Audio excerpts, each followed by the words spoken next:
మరి ఈ సమయంలో దేవుడైన వాక్యం ద్వారా మనతో మాట్లాడిన శ్రద్ధగా ధ్యానించుకుందాం. ప్రతి ఒక్కరు కూడా ప్రభువా, నీ దాసుడు నాతో మాట్లాడుచుంటుండగా నా హృదయాన్ని తెరువు, నా మనస్సును తెరువు, నీ పరిశుద్ధాత్మతో నన్ను అభిషేకించు. నీ దాసుని నోటిని ముట్టి, నీ దాసుని నోటి నుండి నీవే నీ ఆత్మ మాటను పలికించు ప్రభు అని ప్రార్థన చేసుకుని వాక్యాన్ని ధ్యానించుకుందాం. పరిశుద్ధుడు అయిన మా తండ్రి, రక్షకుడు అయిన మా ప్రభువా, నీ వాక్యమును ధ్యానించుటకై మమ్మల్ని అందరినీ ఇక్కడ చేర్చినందుకు వందనాలు అయ్యా. ముందు జరిగిన 2 ఆరాధనల్లోనూ నైనా నీ పరిశుద్ధాత్మ అభిషేకంతో ఎంతో దీవెనకరంగా నీ సేవను జరిపించినందుకు వందనాలు. ఈ 3వ ఆరాధనకు చేరువచ్చిన నీ బిడ్డలమైన మమ్మల్ని అందరినూ దీవించండి. ఇదే సమయంలో ప్రభువా, ఆన్లైన్ ద్వారా ఏకీభవించి నైనా నీ వాక్యాన్ని వినటకు ఆసక్తితో ఎదురు చూస్తున్న నీ పిల్లలందరినీ, మా సహోదరులందరినీ నీ పరిశుద్ధ ఆత్మతో అభిషేకించండి. ఏ డిస్టర్బెన్స్ లేకుండా మనసారా నీ వాక్యాన్ని ధ్యానించుకుని హృదయాంతరంగముతో నీకు ప్రార్థన చేసుకుని ఆరాధించుకుని నీ ఆత్మను పొందుకుని దీవింపబడే, అభిషేకింపబడే జీవితం మా అందరికీ దయచేయమని యేసు పుణ్యనామములో, యేసయ్య పరిశుద్ధ నామములో ప్రార్థించి వేడుకొంచున్నాం తండ్రి, ఆమేన్. దేవునికి స్తోత్రం, హల్లెలూయా. రైట్, దేవుని యొక్క వాక్యాన్ని ధ్యానించుకుందాం. ప్రియమైన దేవుని సంగమా, పరిశుద్ధ గ్రంథం నుండి ఎఫెసీయులకు రాసిన పత్రిక 6వ అధ్యాయము 12వ వచనాన్ని ధ్యానించుకుందాం. అపోస్తలుడైన పౌలు ఎఫెసీ సంఘానికి రాసిన పత్రిక 6వ అధ్యాయము 12వ వచనం ఈ విధంగా రాయబడి ఉంది. ఏలయనగా మనము పోరాడునది శరీరులతో కాదు గాని ప్రధానులతోనూ అధికారులతోనూ ప్రస్తుత అంధకార సంబంధులకు లోకనాథులతోనూ ఆకాశ మండలమందున్న దురాత్మల సమూహములతోనూ పోరాడుచున్నాము. ఓకే, చదవబడిన వాక్యంలో మనం చూసినట్లయితే చాలా స్పష్టంగా ఇక్కడ మనం పోరాడుచున్నది శరీరులతో కాదంటున్నాడు. మనం ఈ పాటికి ఈ వచనాన్ని చాలాసార్లు చదివి ఉంటాం. చదివిన మనం అందరం కూడా ఈ వచనాన్ని ఎలా తీసుకుంటామంటే, మనం శరీరులతో పోరాడట్లేదు, దురాత్మలతో పోరాడుతున్నాము అనేది వరకు తీసుకుని దాంతో ఎండ్ చేస్తాం. ఈ రోజుని అంతకంటే ఇంకొంచెం లోపలిగా ఇంకొంచెం డెప్త్కి వెళ్దాం. మనం శరీరాలతో పోరాడట్లేదు, దురాత్మలతో పోరాడుతున్నాం. కరెక్టే. శరీరులు అంటే ఎవరండి?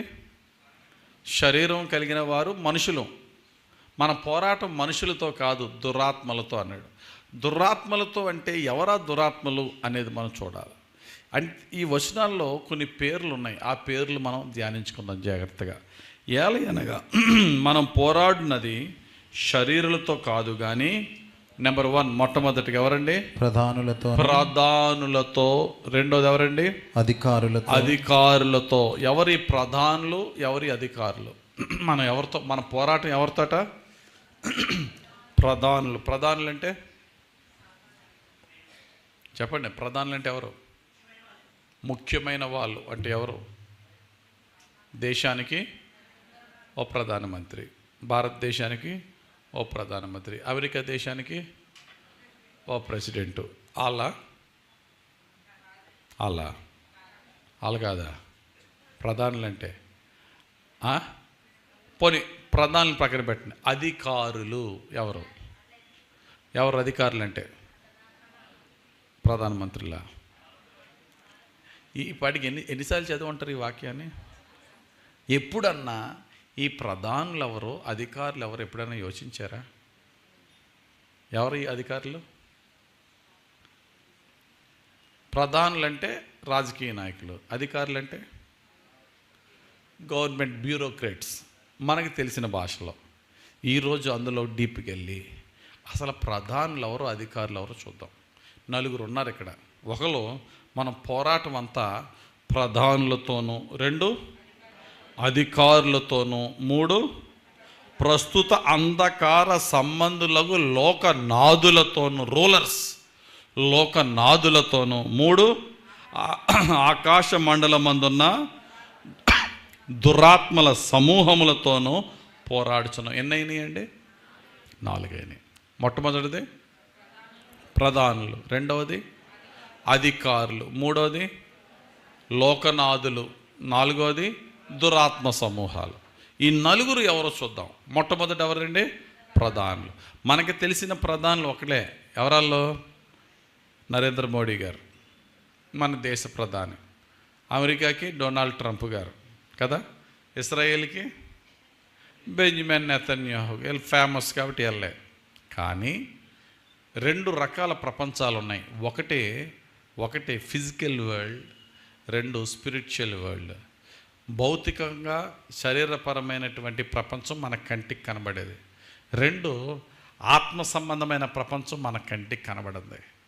శరీరపరమైన ప్రపంచంలో ప్రధానులు అధికారులు ఎలాగుంటారో, ఆత్మ సంబంధమైన ప్రపంచంలో కూడా ప్రధానులు అధికారులు ఉంటారు. ఇక్కడ మనం పోరాడేది శరీరులతో కాదంటే ఈ ప్రధానులు ఈ యొక్క అధికారులు కాదు, ఆత్మ సంబంధమైన ప్రపంచములో ఉన్న ప్రధానుల అధికారులు. ఆత్మ సంబంధమైన ప్రపంచంలో ఉన్న ప్రధానులు ఎవరండి? అసలు ఆత్మ సంబంధమైన ప్రపంచంలో ఉన్న ప్రధానులు ఎవరితో మనం దెబ్బలాడుతున్నామండి అని అనుకోవచ్చు. ఇప్పుడు ఆత్మ సంబంధమైన ప్రధానులు ఎవరో మనకి తెలుసుకోవడానికి ప్రయత్నిద్దాం. ఈ యొక్క ప్రధానులు అధికారులు అనే మాట 2 మాటలు ఇక్కడ మాత్రమే కాదు, చాలా చోట్ల వస్తాయి. ఇంగ్లీష్లో ప్రిన్సిపాలిటీస్ అండ్ పవర్స్ అని మాట ఉంటుంది. Principalities and powers. ప్రిన్సిపాలిటీస్ అంటే పవర్స్ కంటే ఎక్కువ అది ప్రిన్సిపాలిటీస్. ఇప్పుడు చూడండి, సీఎం పిఎంలు ఎక్కువ, చీఫ్ సెక్రటరీస్ కలెక్టర్స్ ఎక్కువ. ఎవరు ఎక్కువ? సీఎం పిఎంలే. చీఫ్ సెక్రటరీ అనే కలెక్టర్ వాళ్ళ ముందు చేతులు కట్టుకోవాల్సిందే. తెలివిలో జ్ఞానంలో వీళ్ళందరూ ఎక్కువ అవ్వచ్చు, కానీ నువ్వు ఎంత టాప్ ఐఏఎస్ ఫస్ట్ ర్యాంకర్ అయినా నువ్వు అక్కడ పో అంటే వెళ్ళిపోవాలి అంతే. నీకు ఈ డిపార్ట్మెంట్ దా డిపార్ట్మెంట్ పో అంటే అలాగే సార్ అంతే. కాబట్టి ఈ యొక్క పవర్స్ అధికారులు వచ్చి గవర్నమెంట్ అధికారులు అయితే వీళ్ళ పైన ఉన్న వాళ్ళు ఎవరో ప్రధానులు. ఈ డిఫరెన్స్ గుర్తుపెట్టుకోండి. ప్రస్తుతం మనం ప్రధానుల గురించి ధ్యానించుకుందాం. కాకపోతే ఈ ప్రధానులు అధికారులు కలిసి ఉంటారు. ఇక్కడ మనం చదువుకున్న వచనంలో ఎఫ్ఎస్సి 6:12లో వీళ్ళు చూసాం. ఇంకెక్కడ కనబడతారంటే మరికొన్ని చోట్ల కూడా కనబడతారు. ఉదాహరణకి క్రీస్తు యేసులో మనకున్న ప్రేమ ఎవ్వరూ విడగొట్టలేరు. మరణమైనను జీవమైనను, దేవదూతలైనను ప్రధానులైనను, ఉన్నవైనను రాబోనవైనను, అధికారులైనను ఎత్తైనను లోతైనను, మరి ఏది కూడా క్రీస్తు యేసు యొక్క ప్రేమ నుండి మనలను ఎడబాపలేవు అని రోమిలికి రాసిన పత్రికలో 8వ అధ్యాయము 38-39 వచనాలు ఒక్కసారి చూడండి. ఒకసారి రోమిలికి రాసిన పత్రిక 10వ అధ్యాయము 38-39 వచనాలు ఏమన్నాయమ్మా? మరణమైనను జీవమైనను, దేవదూతలైనను ప్రధానులైనను. ఒకసారి ఆగండి. అక్కడ దేవదూతలు అన్న వెంటనే నెక్స్ట్ మాట ఎవరిని పెట్టాడు? ప్రధానులైనను. ప్రధానులు. దేవదూతలు అంటే ఎవరు చెప్పండి? దేవదూతలు అంటే ఎవరు? పరలోకంలో దేవదూతలు. ఇమ్మీడియట్ నెక్స్ట్ ఏంటన్నాడు? ప్రధానులు ఎవరు చెప్పండి? ఇప్పుడు దేవదూతలు పరిశుద్ధమైన దూతలు దేవుని సన్నిధిలో ఉన్నాయి. ఇమ్మీడియట్ నెక్స్ట్ ఉపయోగించింది ప్రధానులు, తర్వాత ఉన్నవైన రాబోవైన, తర్వాత మరి అధికారులు. ఈ ప్రధానులు అధికారులు ఈ లోక సంబంధమైన వారు కారు. ఇక్కడ కూడా ఈ ప్రధానులు అధికారులు ఉన్నారు. అయితే ఈ లోక సంబంధమైన శరీరపరమైనటువంటి లోకాధికారులు వీళ్ళు కాకపోయినను, ఆత్మ సంబంధమైన ప్రధానుల అధికారులైనను వీరును కూడా ఎవరి చేత సృష్టింపబడ్డారు? యేసు క్రీస్తు ద్వారానే సృష్టింపబడ్డారు. కొలస్సీ 1:6 తీయండి. ఇప్పుడు కొలస్సీలకు రాసిన పత్రిక 1వ అధ్యాయము 16వ వచనం, 6 కాదు 16వ వచనం చదువునాను. ఏలయనగా ఆకాశమందున్నవియు భూమి అందున్నవియు దృశ్యమైనవి గాని అదృశ్యమైనవి గాని. ఏంటంటే దృశ్యమైనవి కానీ అదృశ్యమైనవి గాని అంటే అర్థం ఏంటంటే ఇక్కడ ఇప్పుడు చదువుకుంటున్న ప్రధానులు అధికారులు దృశ్యమైన వారు అదృశ్యమైన వారా? చెప్పండి. మనకి తెలిసిన మన నరేంద్ర మోడీ ప్రధానులు దృశ్యమైన వారు. ఇక్కడున్న ప్రధానుల అధికారులు అదృశ్యమైన వారు. దృశ్యమైన వారే కానీ అదృశ్యమైన వారు కానీ. అవి సింహాసనములైనను, అది సింహాసనమైన ప్రభుత్వములైనను, ఇది చూడండి, ప్రభుత్వములైనను, ప్రధానులైనను, అధికారములైనను, సర్వమును ఆయన యందు సృజింపబడెను. సర్వమును ఆయన ద్వారాను ఆయనను బట్టి సృజింపబడెను. చాలు. దేశానికి ఎంతమంది ప్రధానులు ఉంటారు? 600 మంది ఉంటారా? ఒక 5-6 ఉంటాయి కదమ్మా. మన దేశానికి ఒక 5-6 ప్రధానులు ఉన్నారు కదా. మాట్లాడమే చెప్పు. ఎంతమంది ఉంటారు మన దేశానికి ప్రధానమంత్రి? ఒక్క 5 నిమిషాలు టైం ఉండి ఆలోచించి చెప్తారా? ఎంతమంది ఉంటారు? ఒకలే దేశానికి ఒక ప్రధానమంత్రి. పాకిస్తాన్కి ఎంతమంది ప్రధానమంత్రులు? ఒకలే. కొన్ని దేశాలకు ప్రధానమంత్రి ప్లేస్లో ప్రెసిడెంట్ ఉంటారు, మరి కొంతమందికి కింగ్ ఉంటారు. ఒకలే టాప్ హెడ్, వాళ్ళు ప్రధానులు అన్నమాట. ఇప్పుడు శరీరపరమైన మనం అనుకున్నాం, ఇప్పుడు ఆత్మ సంబంధమైన ప్రధానులు చూద్దాం. సాతానుడండి పరలోకంలో దేవునికి విరోధంగా వాడు యోచించినప్పుడు దేవుడు వాడిని పరలోకం నుంచి గెంటేశాడు. గెంటేసినప్పుడు వాడితో పాటు ఏం చేశాడండి? వాడితో పాటు కొంతమంది దేవదూతలను కూడా వెంబడించేస్తే వాళ్ళనే ఫాలెన్ ఏంజల్స్ అన్నారు. వారే పరలోకంలో నుండి నెట్టివేయబడిన దూతలు. ఎంతమంది ఉన్నారు? ఎంతమంది ఉన్నారు? బైబిల్లో రాయబడలేదు. 1/3 ఆఫ్ ఏంజల్స్ అంటే 4 భాగాల్లో ఒక భాగాన్ని లాగేస్తే 3 భాగాలు పరలోకం. అందులో ఎంతమంది ఉన్నారో మనకు తెలియదు. కొన్ని వేల లక్షల కోట్లు ఉండొచ్చు దేవదూతలు. వాళ్ళందరినీ వాడు తెచ్చేసుకున్న తర్వాత పరలోకంలో దేవదూతలు కూడా అందరూ ఒకే రేంజ్లో ఉంటారా? ఆ దేవదూతల్లో కూడా హైరార్కీ ఉంటుందా? ఆ దేవదూతల్లో కూడా ఓ హైరార్కీ, ఓ ప్రోటోకాల్ ఉంటుంది. ఆ తెచ్చేసిన దేవదూతల అందరికీ వాడి హెడ్ అనమాట. వాడు లూసిఫర్ పడిపోయిన తర్వాత సాతానుడు. వీడి కింద ఉన్న దేవదూతలను ఏం చేశాడంటే, అరే పరలోకాన్ని ఎలాగే పోగొట్టుకున్నాం, భూమి అంతటిని కూడా మనం పాలించేద్దామని చెప్పి వాడు ఏం చేశాడంటే, ఆ దేవదూతల్లో హైరార్కీని బట్టి, రే ఇండియా అంతా నీది, పాకిస్తాన్ నీది, అమెరికా నీది, ఆఫ్ఘనిస్తాన్ నీది, ఇస్రాయేల్ నీది. ఎవరికి ఇచ్చాడు? ఆడి కిందున్న దూతల్లో ప్రధానులకి ఇచ్చాడు. దూతలలో అర్థమైంది. ఇప్పుడు ప్రధానులు అంటే ఎవరో? సాతానుగాడి రాజ్యములో భూమి మీద దేశాధిపతులు. అర్థమైందా? మీరు ఎలా చెప్తున్నారండి? వాళ్ళు పడిపోయిన దేవదూతల్లో ఈ ఇండియా ఈడికి ఇచ్చేసాడు, అమెరికా ఆడికి ఇచ్చేసాడు, వీళ్ళని ప్రధానులు చేసేసాడు అని బైబిల్లో రాసిబడి ఉందా? ఎక్కడన్నా ఉందా? ఉంది. దేన్ని బట్టి మనం చెప్తున్నామంటే, మీకు ఒక ఉదాహరణ చెప్తాను, దాన్ని బట్టి మీకు బాగా అర్థమవుతుంది. భక్తుడైన దానియేలు దేవునికి ప్రార్థన చేస్తున్నాడు.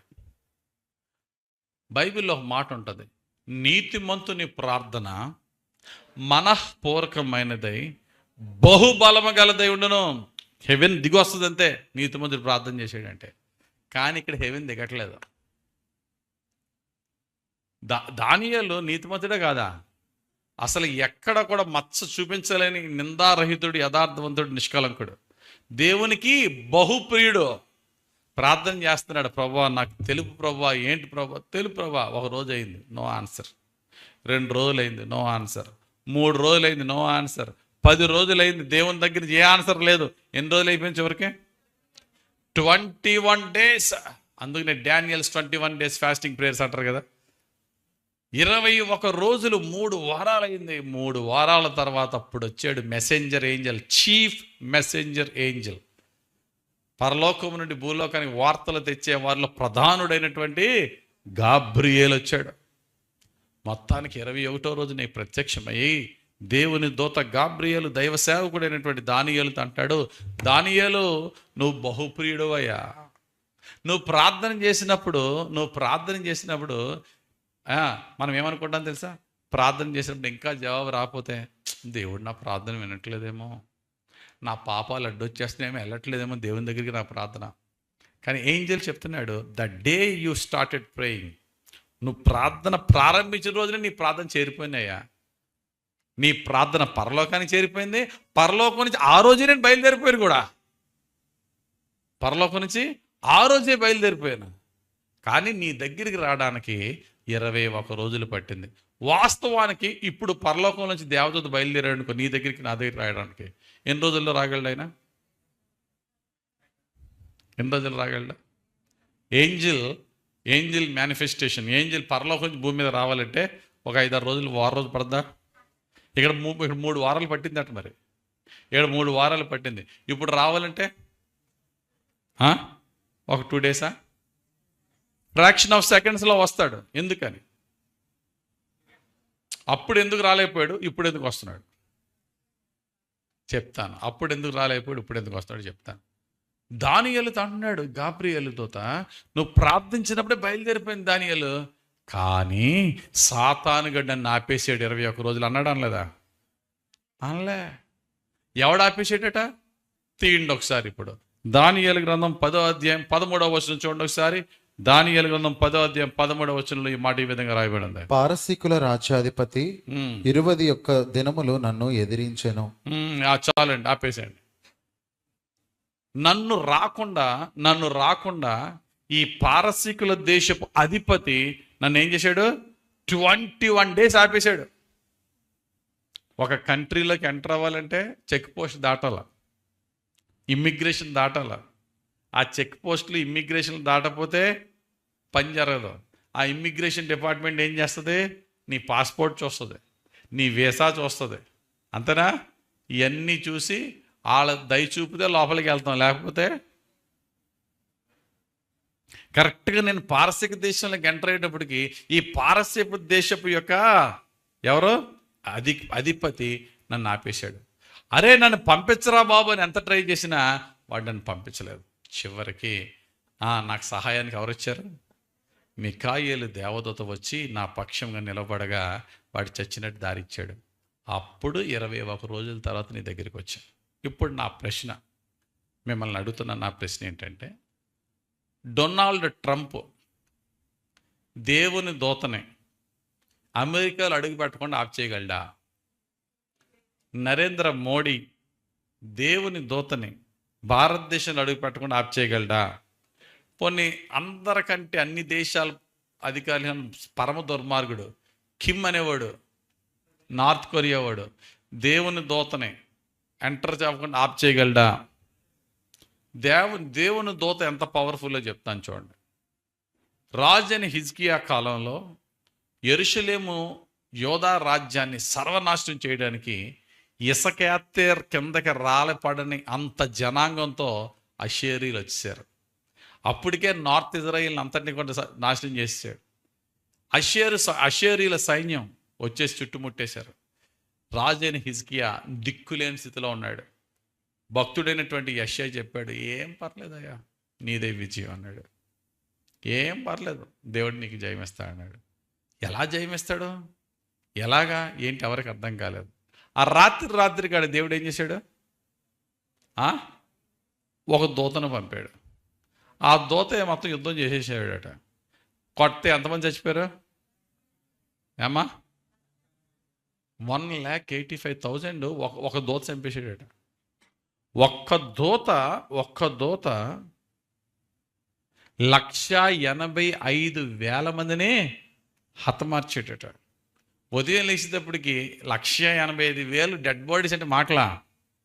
కత్తిమోళ్ళందరూ బేకబేకలు అయిపోయారు, అంతేనా? ఎవరికి అక్కడ నిలవలేదు. వీళ్ళకి గొప్ప జయం వచ్చింది. ఇప్పుడు నేను చెప్పే మాట ఏంటంటే, ఒక్క దేవదూత 1,85,000 మందిని హతమార్చగలిగే దేవదూత అయితే, అటువంటి ఒక దేవదూతని ఒక మనిషి ఆఫ్ చేయగలడా, ఆఫ్ చేయలేడా? దీన్ని బట్టి మీరు అర్థం చేసుకోవాల్సింది ఏంటి? పారసీక దేశపు రాజ్యాధిపతి అంటే ఎవరు ఇక్కడ? పారసీక దేశపు రాజ్యాధిపతి అంటే కొరేషా? అది ఇప్పుడు ఈ రాజ్యం గురించి కాదు. ఏ రాజ్యమో? సాతాను యొక్క రాజ్యములో పారసీక దేశపు రాజ్యం మీద ఎవరిని ప్రధానిగా ఉంచాడో ఆ ప్రధాని ఎవరిని ఎదిరించాడు? గాబ్రియేలు దేవదూతని ఎదిరించగా గాబ్రియేలు దేవదూత వాడిని తోసుకుని రాలేకపోతే మిఖాయేలు దేవదూత వచ్చి పోరాడి జయం పొందాడా లేదా? ఇప్పుడు దీన్ని బట్టి మీకు ఏమర్థం అవ్వాలా?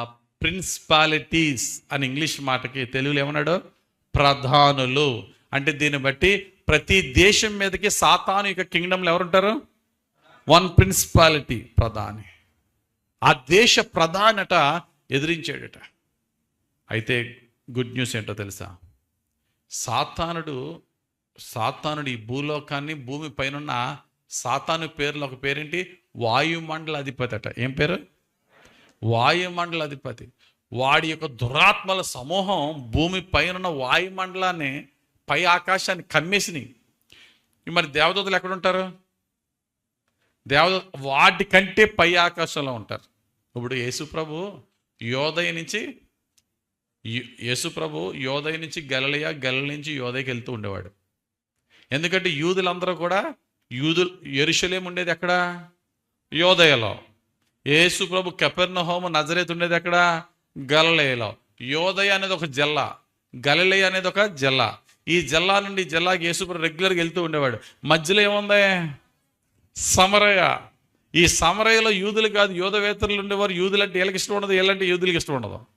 అందుకని ఒకసారి యేసుప్రభు గలిలయ నుండి యోదయకి వెళ్తున్నప్పుడు సమరయలు ఏం చేశారు?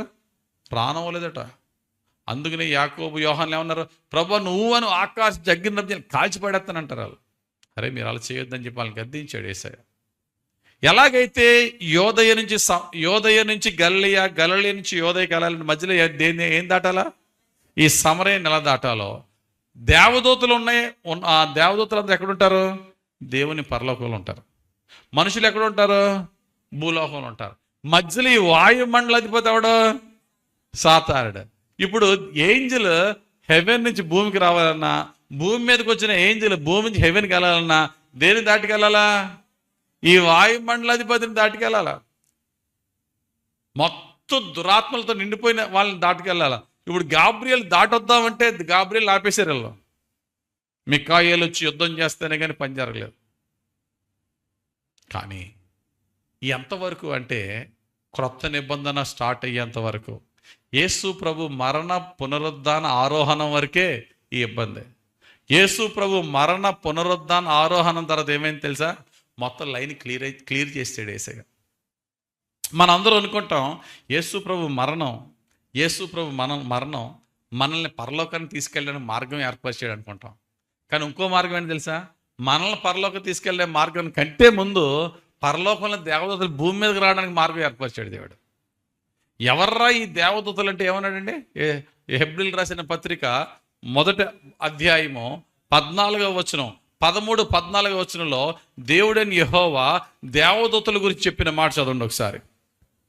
అయితే నేను నీ శత్రువులను నీ పాదములకు పీఠంగా చేయ వరకు నా కుడి పార్శ్వమున కూర్చుండము అని దూతలతో ఎవరిని గూర్చైనా ఎప్పుడైనాను చెప్పినా, వీరందరూ రక్షణయను స్వాస్యము పొందబో వారికి పరిచారము చేయుటకై పంపబడిన సేవకులైన ఆత్మలు కాదు. ఈ దూతలందరూ రక్షణను స్వాస్యం పొందగోరుచున్న మనకి పరిచర్య చేయటానికి సేవకులైన ఆత్మల కారా? ఆత్మస్వరూపులైన దేవదూతలు మనందరి చుట్టూరు ఉండి మనకు పరిచర్య చేస్తున్నాయట. ఎప్పుడట? యేసు ప్రభు మరణానికి ముందు ఒక దూత భూమి మీదకి రావాలంటే, దైవ సేవ దగ్గర రావాలంటే 21 రోజులు పట్టింది గాబ్రియల్ దేవదూత. కానీ మనం ఇక్కడ చూస్తున్నాం అంటే చాలా అడ్డులు ఆటంకాలు జయించుకుంటూ వస్తున్నారు. కానీ యేసు ప్రభు మరణ పునరుద్ధానం తర్వాత యేసు ప్రభు మార్గాన్ని ఇచ్చాడు. అందుకనే నతానియేలు అంటాడు యేసు ప్రభు, నతానియేలు నువ్వు అక్కడ అంజూరపు చెట్టు కింద కూర్చున్నప్పుడే నేను చూశాను అంటాడు. అమ్మో నువ్వు ఇప్పుడు వచ్చావు, నిజమే నేను అక్కడ కూర్చున్నాను, ఎలా తెలుసు? నువ్వు నిజంగా దేవుని కుమారుడివే, నువ్వు నిజంగా మెస్సయ్యవే అని ఇలా చెప్తే, నేను ఎక్కడ కూర్చున్నావో అది చిన్న మాట నేను చెప్పినందుకే నువ్వు ఎంత ఆశ్చర్యపడుతున్నావు. ఇక్కడి నుంచి నువ్వు ఏం చూడబోతున్నావట? మనుష్య కుమారునిగా దేవదూతలు ఎక్కుతూ దిగుతూ వచ్చుట మీరు చూచేదారు. చదవనమాట యోహాను సువార్త 1వ అధ్యాయం 51వ వచనం.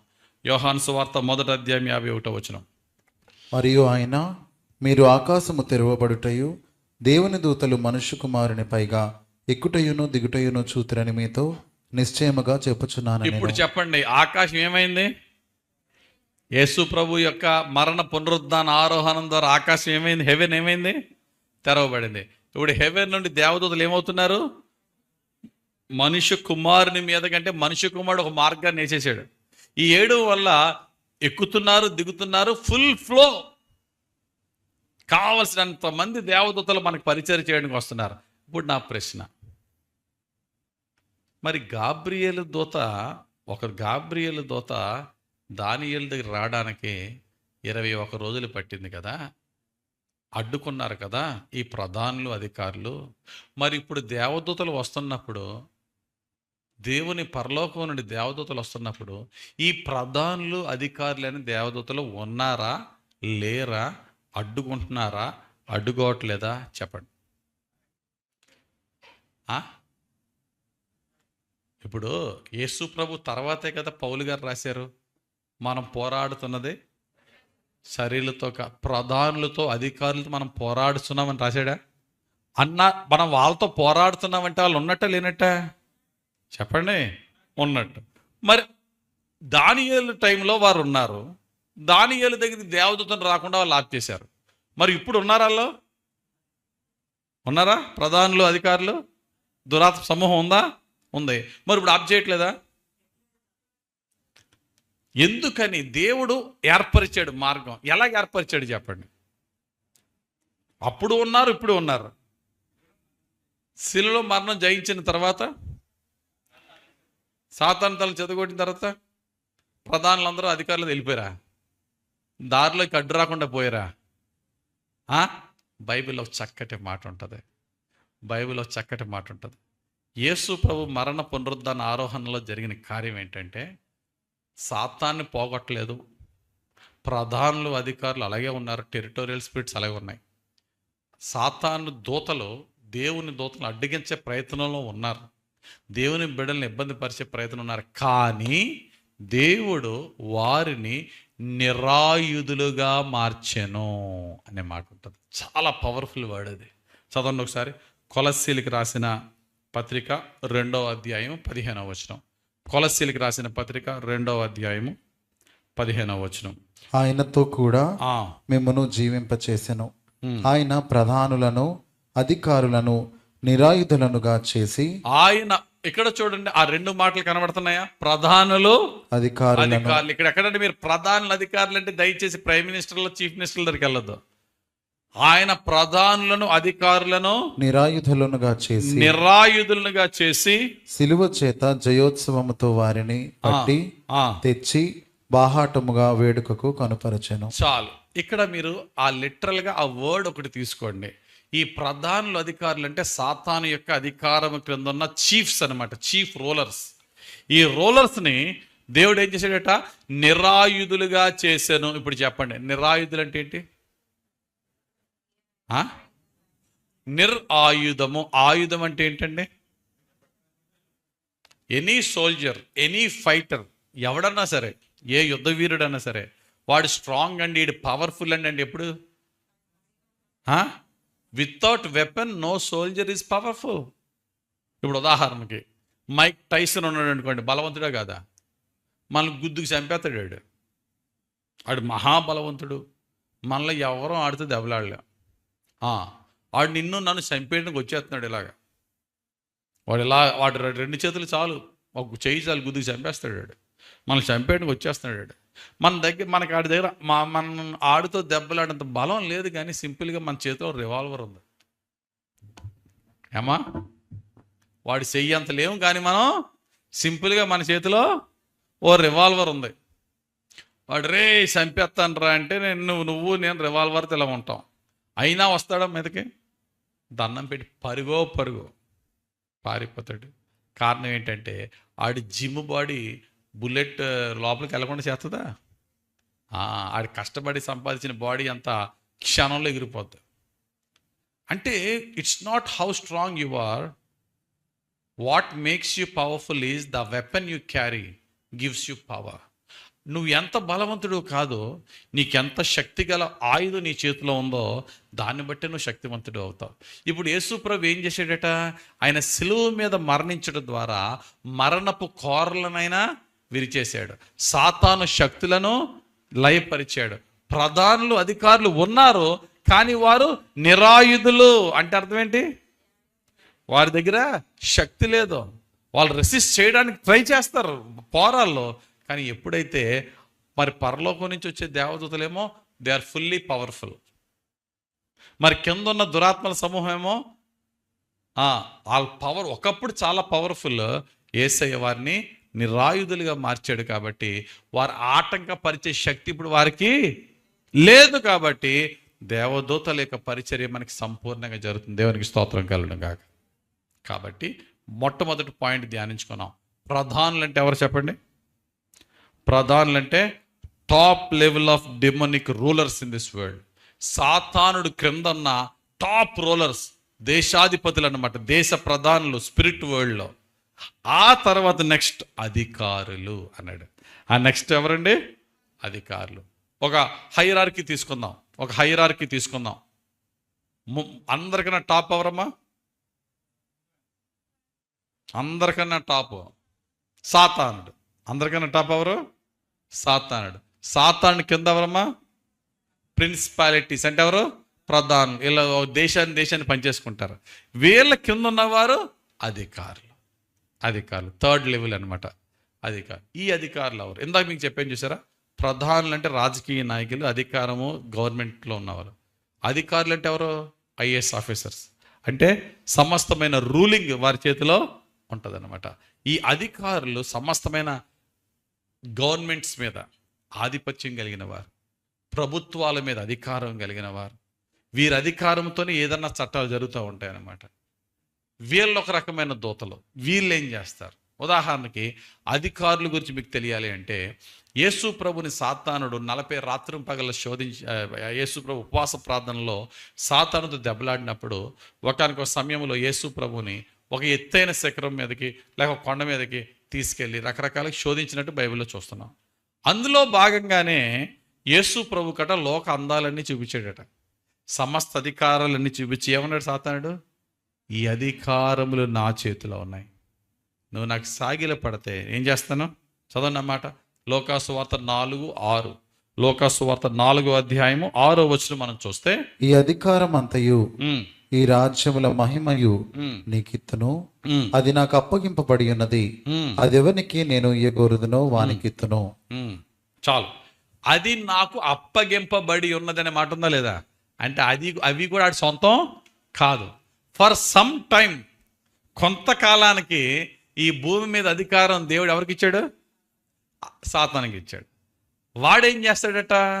వాడికి ఇష్టమైన వాడి దూతలకి ఆ అధికారాలు ఇచ్చి ఈ లోకాన్ని ఆడు పాలిస్తూ ఉంటాడు. కాబట్టి ముందు ప్రధానులు, ఆ తర్వాత ఎవరు? అధికారులు. వాడి దూతల్లో నెక్స్ట్ లెవెల్ ఎవరు? అధికారులు.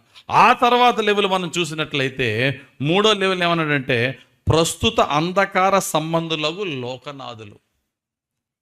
ఇంగ్లీష్లో అంటాడు the rulers of darkness of this world. ఈ లోకాన్ని అంధకారములో నింపేసేవారు. ఏమండి చెప్పండి, ఈ లోకాన్ని వెలిగించేది ఎవరు? చెప్పండి, ఈ లోకాన్ని వెలిగించేది ఎవరు? యేసుక్రీస్తు యొక్క సువార్త వెలుగు అనే మాట ఉంటుంది. సువార్త వెలుగు.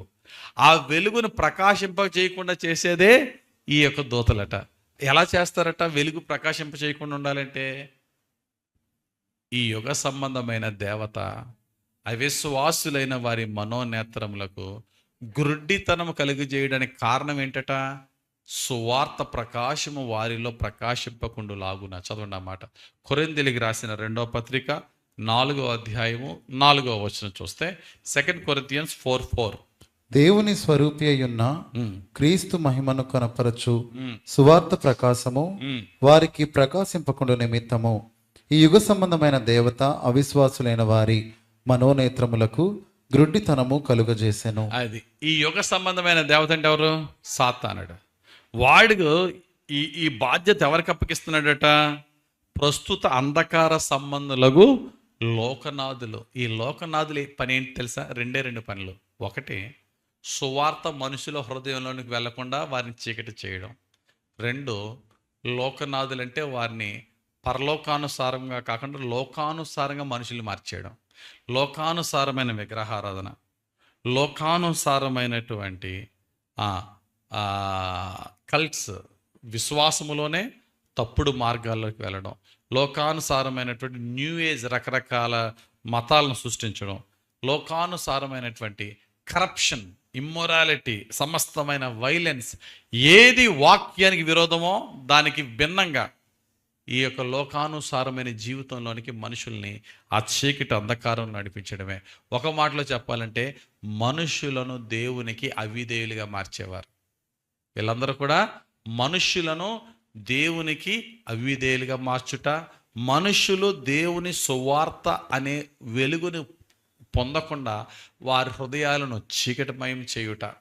అందుకనే ఈ యొక్క ఎఫ్ఎస్సీలకు రాసిన పత్రిక 2వ అధ్యాయం 2వ వచనం చూస్తే ఎఫ్ఎస్సి 2:2లో ఈ మాట ఉపయోగిస్తాడు. వాయుమండలాధిపతి అంటాడు. చదవనమాట ఎఫ్ఎస్సి 2:2 చదువునా. మీరు వాటిని చేయొచ్చు వాయుమండల సంబంధమైన అధిపతిని, వాయుమండల సంబంధమైన అధిపతిని అనగా అవిధేయులైన వారిని ఇప్పుడు ప్రేరేపించు శక్తికి అధిపతిని అనుసరించి ఈ ప్రపంచ ధర్మము చొప్పున మునుపు నడుచుకొంటిరి. చాలు. ఇక్కడ చెప్తున్నాడు పౌలు భక్తుడు, వాయుమండలాధిపతి. వాడు పని ఏంటంటే ఇప్పుడు ప్రేరేపించు శక్తి. ఏంటి ప్రేరేపించు శక్తి? ఈ లోక ధర్మము చెప్పున, ఈ ప్రపంచ ధర్మము చెప్పున, not according to the word, not according to the heavenly administration, according to the worldly ruling, worldly lusts, worldly attractions, ఈ లోక సంబంధమైన ఆకర్షణలకు గురి చేసి దేవుని సువార్త ఎవరిలోనికి వెళ్లకుండా చేసి వారి హృదయాలను చీకటి చేసి రకరకాల దేవుని వాక్యానికి వ్యతిరేకమైన జీవితంతో చేసి చివరికి దేవునికి అవిధేయులుగా చేసేవారు ఈ లోకనాథులు. అర్థమైంది? అర్థం అవ్వలేదా? ఇప్పుడు 3 గురించి చెప్పుకున్నాం. ఒకటి ప్రధానులు. ప్రధానులు అంటే ఎవరు? ఆయా దేశం మీద అధికారులుగా ఉన్నవారు. వాళ్ళ కింద ఉన్నవారు అధికారులు. అధికారులు అంటే సమస్త ప్రభుత్వాన్ని వారి చేతిలో పెట్టుకుని అవినీతిలో నడిపించేవారు. 3వదిగా లోకనాథులు.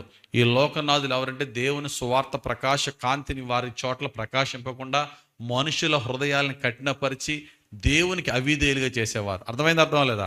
అండ్ లాస్ట్ అండ్ ఫైనల్ 4వదిగా మనం చూసినట్లయితే ఆకాశ మండలమందున్న దురాత్మ సమూహములతో. ఈ వీళ్ళెవరండి? దురాత్మ సమూహములతో. ఇప్పుడు వీళ్ళ గురించి మనకు పైన 3 తెలియదు, వీళ్ళే తెలుసు మనకు. ఎవరు? దయ్యాలు. వీడి దయ్యం పట్టిందండి, ఆమె దయ్యం పట్టిందండి. దురాత్మలు, దురాత్మల సమూహం, దయ్యాలు. మనం సాతాన్ అంటే ఈ దయ్యాల వరకే మనకు వెళ్తుంది. వీళ్ళ దయ్యాలు వెనకాల పైన ఎవరున్నారు? లోకనాథులు ఉన్నారు. వీళ్ళ పైన ఎవరున్నారు? అధికారులు ఉన్నారు. వీళ్ళ పైన ఎవరున్నారు? ప్రధానులు ఉన్నారు. వీళ్ళందరి పైన ఎవరున్నారు? అక్కడ సాతాను. ఎవరికన్నా దయ్యం పట్టినాడు, ఎవరు? నేను లూసిఫర్ని, నేను సాతానని. నిజంగా సాతాన్ అనేసుకుంటారు. ఇంకో ఊర్లో ఆడంటాడు, నేను లూసిఫర్ని, నేను సాతాన్ని అంటాడు. Lucifer, Satan is not a omnipresent. సాతానుగాడు అన్ని చోట్ల ఉండేవాడు కాదు. ఇక్కడ ఉన్నాడు, ఇక్కడే ఉంటాడు. మరి ఇంకోడు ఆడు కూడా లూసిఫర్ అంటున్నాడు. ఆడు కూడా అంటే అర్థం ఏంటి తెలుసా? వీళ్ళు గురువుగారి పేర్లు ఉపయోగించుకున్నారు అంతే. వీళ్ళంతా నేను ఎంత పవర్ఫుల్ అని చెప్పుకోవడానికి వీళ్ళ పేర్లు ఉపయోగించుకుంటున్నారు అంతే. వీళ్ళంతా దురాత్మల సమూహం. ఇప్పుడు మనకి కళ్ళ ముందు మనకు కనబడే వాళ్ళు ఎవరు అంటే ఈ దయ్యాలు. మనుషులు పీడిస్తున్నాయి, పీడించట్లేదా? మనుషులు పీడించే దయ్యాలు 2 రకాలు. ఇది గుర్తుపెట్టుకోండి. మనుషులు పీడించే దయ్యాలు 2 రకాలుగా బైబిల్లో మనం చూడొచ్చు. ఎవర్రా మనుషులు పీడించే దయ్యాలంటే నెంబర్ 1 అపవిత్ర ఆత్మలు. ఉన్నాయా లేవా? బైబిల్లో ఉన్నాయి అపవిత్ర ఆత్మలు. అండ్ రెండోది ఏంటంటే, ఒకటి అపవిత్ర ఆత్మలు, రెండోది దురాత్మలు. దయ్యాలు 2 రకాలు. ఒకటి అపవిత్రాత్మలు, 2 దురాత్మలు. 2 ఒకటే కదండి అనే ఆలోచన రావచ్చు. అంతేనా? అపవిత్రాత్మలన్నా దురాత్మలన్నా ఒకటే కదండి. వీళ్ళందరూ ఒకటే దయ్యాలే, కానీ వీళ్ళ ఆఫీసులు వేరు. వీళ్ళ ఆఫీసులు వేరు. అపవిత్రాత్మ ఆఫీస్ ఏంటి, దురాత్మ ఆఫీస్ ఏంటి చూద్దాం. అపవిత్రాత్మ ఒకళ్ళలో దూరితే వాడిని ఎలా అటాక్ చేస్తుంది, దురాత్మ వాళ్ళలో దూరితే ఎలా అటాక్ చేస్తుంది. ఆ పేరులోనే అర్థం ఉంది మీకు. ఆ పేరునే మనకు అర్థం అవ్వడానికి దేవుడు పెట్టించాడేమో. అపవిత్ర ఆత్మ. అపవిత్ర ఆత్మ ఒక మనిషిలోనికి ఆ అపవిత్ర ఆత్మ ప్రవేశించినప్పుడు ఆ అపవిత్ర ఆత్మ యొక్క ఫస్ట్ మెయిన్ ఎజెండా ఏంటి? వాడిని అపవిత్రపరచడమే. To make him unclean, to defile. వాడిని అపవిత్రపరచడమే వాడి పని. అందుకనే అపవిత్రాత్మ ఇంగ్లీష్లో ఏమన్నారు? Unclean spirit. వాడిని ఎలా అపవిత్రపరచడంలో ముఖ్యమైన అపవిత్రత ఏంటంటే వ్యభిచారం. అపవిత్ర ఆత్మ ఒక మనిషిలోనికి ప్రవేశించినప్పుడు వాడికి వ్యభిచారపు తలపులు, వ్యభిచారపు ఆలోచనలు, వ్యభిచారపు కళలు, లేకపోతే వివాహం అయిన తర్వాత చేసేది వ్యభిచారం, వివాహానికి ముందు చేసేది ఫార్నికేషన్, జారత్వం. ఇంకా పెళ్ళి ఉండదో ఏముండదో, గర్ల్ ఫ్రెండ్ అంటాడు, బాయ్ ఫ్రెండ్ అంటాడు, భయంకరమైన అపవిత్రమైన జీవితం జీవించేసి వారి శరీరాలను అపవిత్రపరుచుకుంటారు. ఇది కారణం ఏంటంటే వరల్డ్లీ అట్రాక్షన్ కాదు, మనుషుల్లోనికి ఆ ఈవిల్ స్పిరిట్ కాదు, అందులో ఆ అన్క్లీన్ స్పిరిట్. చెప్పండి అందరూ, అన్క్లీన్ స్పిరిట్ అనండి, అపవిత్రాత్మనండి. ఒక అపవిత్రాత్మ ఒకళ్ళు ప్రవేశించిందంటే ఆడు దయ్యం పట్టినట్టు ఎలా ఊగిపోడు. ఒక అపవిత్రాత్మ ఒకళ్ళు ప్రవేశించిందంటే ఆడు దయ్యం పట్టినట్టుగా ఊగిపోడు, దయ్యం పట్టినట్టు అటు ఇటు తిరగడు. అపవిత్రాత్మ వాళ్ళు చాలా ఏం చేస్తా తెలుసా, స్లో డెత్ పాయిజన్ లాగా చంపేస్తూ ఉంటుంది. నెంబర్ 1 అపవిత్రాత్మ చేసే పనులు చెప్తున్నాను. ఆయన ఎవరో బయట ఫోన్ మాట్లాడుతున్నారా, జాగ్రత్త వాక్యం వినాలి brother, should be very careful దేవుని సన్నిధిలో. రైట్, అపవిత్రాత్మ ఒక మనిషిలోనికి వచ్చిందంటే ఆ అపవిత్రాత్మ చేసే ఫస్ట్ థింగ్ ఏంటి తెలుసా, వాడిలో ఉన్న రక్షణను దోచుకుంటాడు, పరిశుద్ధతను దోచుకుంటాడు. ఒకవేళ అభిషక్తుడైతే అభిషేకాన్ని దోచేసుకుంటాడు. ఫస్ట్ చేసే పని ఏం చేస్తాడు, రక్షణను, పరిశుద్ధతను, అభిషేకాన్ని దోచేసుకుంటాడు. ఫస్ట్ పని అపవిత్రాత్మ వచ్చి. నెక్స్ట్ తీసేసిన తర్వాత అందులో వేరే నింపుతాడు. ఏ నింపుతాడు, వ్యభిచారాన్ని, మోహపు కామపు కోరికల్ని, అపవిత్ర కోరికల్ని, పోర్నోగ్రఫీ, సెల్ ఫోన్లో, టీవీలో అది చూడలేక ఉండలేకపోతున్నానండి అనే భయంకరమైనటువంటి ఎడిక్షన్. అది ఎవరి ద్వారా వచ్చో తెలుసా, అన్క్లీన్ స్పిరిట్, అపవిత్ర ఆత్మ. నువ్వు అనుకోవచ్చు నాకేం దయ్యం పట్టలేదండి బాబు, నేను రాత్రంతా ప్రార్థనలో ఉన్నాను. ఎస్, నువ్వు రాత్రంతా ప్రార్థనలో ఉండి ఉదయం లేచి సెల్ ఫోన్లో అపవిత్రమైన చూస్తాయి అంటే అర్థం ఏంటి తెలుసా, still the unclean spirit is working in that person. అపవిత్రమైనవి చూసి మనల్ని అపవిత్రపరుస్తాయి, ఎయిదర్ బాడీ ఆర్ స్పిరిట్. అయితే శరీరాన్ని అపవిత్రపరచడం, లేకపోతే మనసును, ఆత్మను అపవిత్రపరచడం. మరికొన్నిసార్లు ఏ పాపం చేయకుండా ఉన్నా పడుకున్నప్పుడు కళ్ళ అపవిత్రమైన ఆలోచనలాడు రప్పిస్తూ ఉంటాడు, కళ్ళ రప్పిస్తూ ఉంటాడు. కాబట్టి జాగ్రత్తగా గమనించండి. అప్పుడు నువ్వు తెలుసుకోవాల్సింది ఏంటి తెలుసా, నన్ను శోధిస్తున్నది అపవిత్ర ఆత్మ. నా పరిశుద్ధతను పోగొట్టి నా జీవితంలో దేవునికి నేను దగ్గర కాకుండా నాలో అపవిత్రమైన కళలు రప్పించి, అపవిత్రమైనవి చూపించి, అపవిత్రమైనవి వినిపించి, అపవిత్రమైన పరిచయాలతో అపవిత్రమైన మాటలు మాట్లాడించడం అంటే ఏంటి తెలుసా, ద స్పిరిట్ ఆఫ్ అన్క్లీన్నెస్. అపవిత్రాత్మ నాలో వర్క్ చేస్తుంది. ముందు మన పరిశుద్ధతను, రక్షణను, అభిషేకాన్ని దోచుకుంటాయి. రెండోది మనతో అపవిత్రమైన పనులు చేస్తాయి. మూడోది అపవిత్ర పని ఆత్మ చేసేది ఏంటి తెలుసా, ఈ అపవిత్రమైన పనులు చేయించి కొన్ని జబ్బులకు గురి చేస్తాయి, కొన్ని అనారోగ్యాలకు గురి చేస్తాయి. బైబిల్లో నేను మీకు తర్వాత రెఫరెన్స్లు ఇస్తాను. అనేక చోట్ల యేసు ప్రభు రోగులను స్వస్థపరిచినప్పుడు అలా పక్కన ఒక మాట ఉంటుంది, అపవిత్రాత్మలను వెళ్ళగొ, దురాత్మలనే మాట ఉండదు. మ్యాక్సిమం ఒకవేళ ఎక్కడన్నా ఉండొచ్చేమో కానీ మ్యాక్సిమం హీలింగ్ జరిగిన ప్రతి చోట కూడా అపవిత్రాత్మ అనే మాట ఉంటుంది. ఎందుకో తెలుసా, there is unclean spirit behind diseases and sickness. అపవిత్రాత్మ వాడి పరిశుద్ధత, రక్షణ, అభిషేకాన్ని దోచేసుకుని తర్వాత ఏం చేస్తుంది, వాడిలో సమస్తమైన పాపాల నింపేసి తర్వాత ఏం చేస్తుంది, రకరకాల రోగాలు, జబ్బులను కలుగజేసేసి ఆ తర్వాత లాస్ట్ ఫైనల్ ఏం చేస్తుందంటే ఎయిదర్ ఆ రోగాలతో నాడు చచ్చిపోతాడు, లేకపోతే కాడన్నా సరే సూసైడ్ చేసి ఊరేసుకుని చచ్చిపోతాడు. చివరిగా నరకంలో ఆడు నాశనం అయిపోతాడు. ఇది అపవిత్రాత్మ చేసే పని. అందుకని యేసుప్రభు ఏమన్నా తెలుసా, నేను వచ్చి మీకు జీవం ఇచ్చుటకును అది సమృద్ధిగా ఇచ్చుటకును నేను వచ్చాను. కానీ అపవాదైనటువంటి దొంగ ఆడొచ్చి 3 చేస్తాడట. ఏంటా 3? దోచుకొనుటకును, హత్య చేయుటకును, నాశనం చేయుటకును. దోచుకుంటే ఏం అది ఈ మాట మనకి యోహాను సువార్త 10:10 ఉంటుంది. చదువున్నాను ఒకసారి, యోహాను సువార్త 10:10. దొంగతనమును. ఇక్కడ దొంగ అంటే ఎవడీడు? సాతానుడు లేక అపవిత్రాత్మ. వచ్చినప్పుడు ఆడి చేసేది ఏంటి? దొంగతనమును. ఫస్ట్ ఏంటి? దొంగతనం, దోచుకోవడం. ఏం దోచుకుంటాడని చెప్పాను ఇందాక?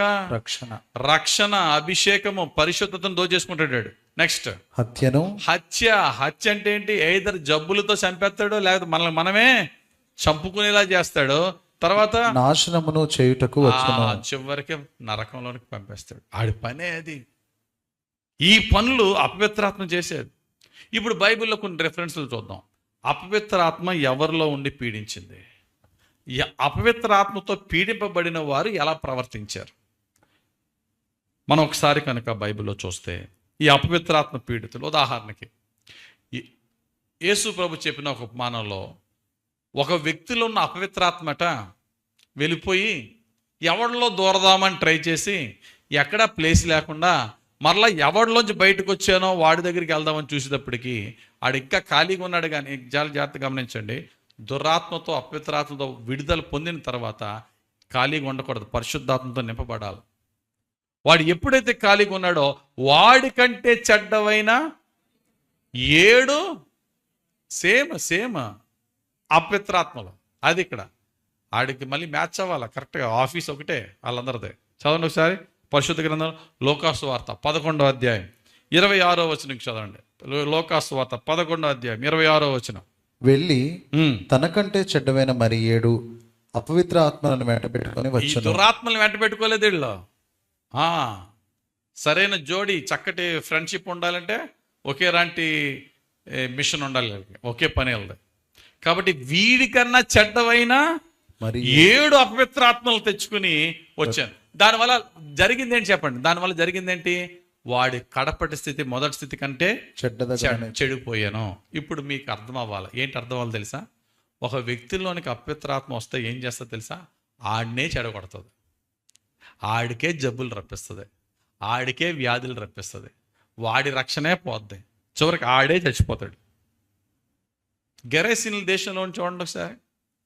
ఆడిలో దురాత్మ ఉందా, అపవిత్రాత్మ ఉందా?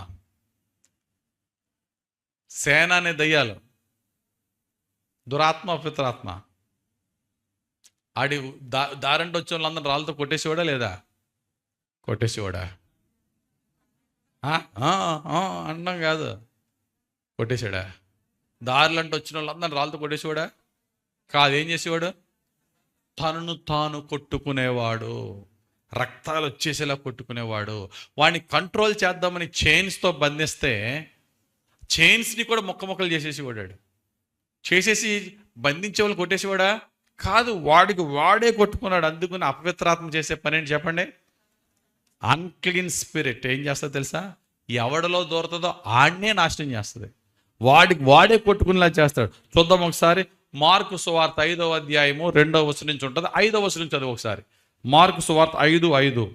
వాడు ఎల్లప్పుడూ రాత్రింబగళ్ళు సమాధులలోను కొండలలోను కేకలు వేయచ్చు తన్ను తాను రాళ్లతో గాయపరుచుకొనుచునుండెను. అది రాళ్ళతో ఎవడని కొట్టేయడం ఉంది అక్కడ. తన్ను తానే కొట్టేసుకునేవాడు. ఇందాక చెప్పాను కదా, వాడికి వాడే పాపాలు గురైపోతాడు, త్రాగుడికి గురైపోతాడు, వ్యభిచారానికి గురైపోతాడు, లేకపోతే దేవుడిని విడిచిపెట్టి విగ్రహారానికి వెళ్ళిపోతాడు, లేకపోతే ఆడిష్టం వచ్చిన దేవతలను ఆడికి పూజించుకుంటాడు. మొత్తానికి దేవుడికి సెపరేట్ అయిపోతాడు. చివరికి ఆడి లైఫ్ ఆడికి నచ్చదు, ఆడికాడే కొట్టేసుకుంటాడు. ఆడికాడి చివరికి చచ్చిపో అని ఆత్మహత్య చేసుకోవడానికి ప్రేరేపిస్తాడు సాతానుడు. ఇది అపవిత్రాత్మ చేసే పని. దేవుడు అన్నాడు, దేవుని దృష్టిలో శరీరపరమైన వ్యభిచారం ఏంటో, ఆత్మ సంబంధమైన వ్యభిచారం, దేవుని విడిచిపెట్టి విగ్రహారాధనకి వెళ్ళే వారిని ఏమన్నాడు? నేను విగ్రహారాధికులను, వాటి ప్రవక్తలను, అపవిత్రాత్మలను నేను బయటికి తీసేస్తానన్నాడు. చూడండి అన్నమాట. జకర్యా గ్రంథము 13వ అధ్యాయం 2వ వచనం మనం చూసినట్లయితే, జకర్యా గ్రంథం 13వ అధ్యాయం 2వ వచనం ఈ మాట ఈ విధంగా రాయబడి ఉంది. ఇదే సైన్యములకు అధిపతియగు యెహోవా వాక్కు. ఆ దినమున విగ్రహముల పేర్లు ఇకను జ్ఞాపకం రాకుండా దేశములో నుండి నేను వాటిని కొట్టివేతును, మరియు ప్రవక్తలను అపవిత్రాత్మను దేశంలో లేకుండా చేతును. అపవిత్ర ఆత్మలను ఇంకా దేశంలో లేకుండా చేతును. చెప్పండి, ఇప్పుడు దేశాన్ని అపవిత్రపరిచేది ఏంటి చెప్పండి? అపవిత్ర ఆత్మలు. దేశాన్ని దేవుని నుండి, సృష్టికర్త నుండి సృష్టి వైపుకి విగ్రహారం మళ్లించేది ఏంటి చెప్పండి? అపవిత్ర ఆత్మలు. మనుషులను రోగాలకు గురి చేసేది ఏంటి చెప్పండి? అపవిత్ర ఆత్మలు. మనుషులు తాను చంపుకునేలా చేసేది ఏంటి చెప్పండి? అపవిత్ర ఆత్మలు. అందుకనే బైబిల్లో కొన్ని చోట్ల ఉంటుంది, యేసు రోగములను స్వస్థపరిచాను అనే చోట అపవిత్రాత్మను వారి నుంచి వెలగొట్టాను. దేవుని సేవకులు కాళ్ళు చేతులు పడిపోయిన పెరాలసిస్తో ఉన్న వారిని స్వస్థపరిచినప్పుడు వారిలో అపవిత్ర ఆత్మను తొలగించాను. చదవండి అన్నమాట ఒకసారి చూద్దామా. ముందు యేసు ప్రభు పరిచర్యలో లోకాసు వార్త 6వ అధ్యాయం 17వ వచనం. లోకాసు వార్త 6వ అధ్యాయం 17వ వచనం 18వ వచనం ఈ మాట ఈ విధంగా రాయబడి ఉంది. ఆయన వారితో కూడా దిగివచ్చి మైదానమందు నిలిచినప్పుడు ఆయన శిష్యుల గొప్ప సమూహమును ఆయన బోధ వినుటకును తమ రోగములను కుదుర్చుకొనుటకును యూదయ దేశమంతటి నుండి యెరూషలేము నుండి తూరు సీదోనను పట్టణముల సముద్ర తీరముల నుండి వచ్చిన బహుజన సమూహమును అపవిత్రాత్మల చేత బాధింపబడిన వారును వచ్చి స్వస్థత నొందిరి. ఎవరు పొందిన స్వస్థత? దురాత్మతో పీడింపబడిన వారు స్వస్థ వచ్చారా? నో. అపవిత్ర ఆత్మ పొందిన వారికి స్వస్థత. ఎందుకంటే అపవిత్ర ఆత్మ ఏం చేస్తుంది? వాళ్ళకి రోగం, వ్యాధులు కలుగజేసిన వాళ్ళందరికీ కూడా అపవిత్ర ఆత్మ కలిగిన వారికి స్వస్థతను దేవుడు ఇచ్చినట్టుగా ఇక్కడ మనం చూస్తున్నాం. ఈవెన్ పేతురు గారి పరిచర్యను చూద్దాం. అపోస్తలుల కార్యాలు 5వ అధ్యాయం 16వ వచనంలో పేతురు పరిచర్య చేసినప్పుడు చూద్దాం ఇక్కడ ఏమైందో. అపోస్తలుల కార్యాలు 5:16. మరియు యెరూషలేము చుట్టూ నుండు పట్టణముల జనులు రోగులను అపవిత్రాత్మల చేత పీడింపబడిన వారిని మోసుకొని కూడి వచ్చిరి, వారు స్వస్థత పొందిరి. చూడండి, రోగులను అన్న వెంటనే నెక్స్ట్ వర్డ్ ఏంటి? అపవిత్రాత్మల చేత. అపవిత్ర ఆత్మల చేత అంటే రోగులలో రోగం వెనకాతల ఆ రోగాన్ని ఆపరేట్ చేసేది ఏంటి చెప్పండి? అన్క్లీన్ స్పిరిట్, అపవిత్ర ఆత్మ. అదే పరిచర్యలో అపోస్తలుల కార్యాల్లోనే ఒక పెరాలసిస్తో ఉన్న వారి వెనకాతల ఉన్న అపవిత్ర ఆత్మ గురించి ఇక్కడ మనం చూడొచ్చు. 8వ అధ్యాయం 7వ వచనం. అపోస్తలుల కార్యం 8వ అధ్యాయం 7వ వచనం. అనేకులను పట్టిన అపవిత్రాత్మలు పెద్ద కేకలు వేసి వారిని వదిలిపోయెను.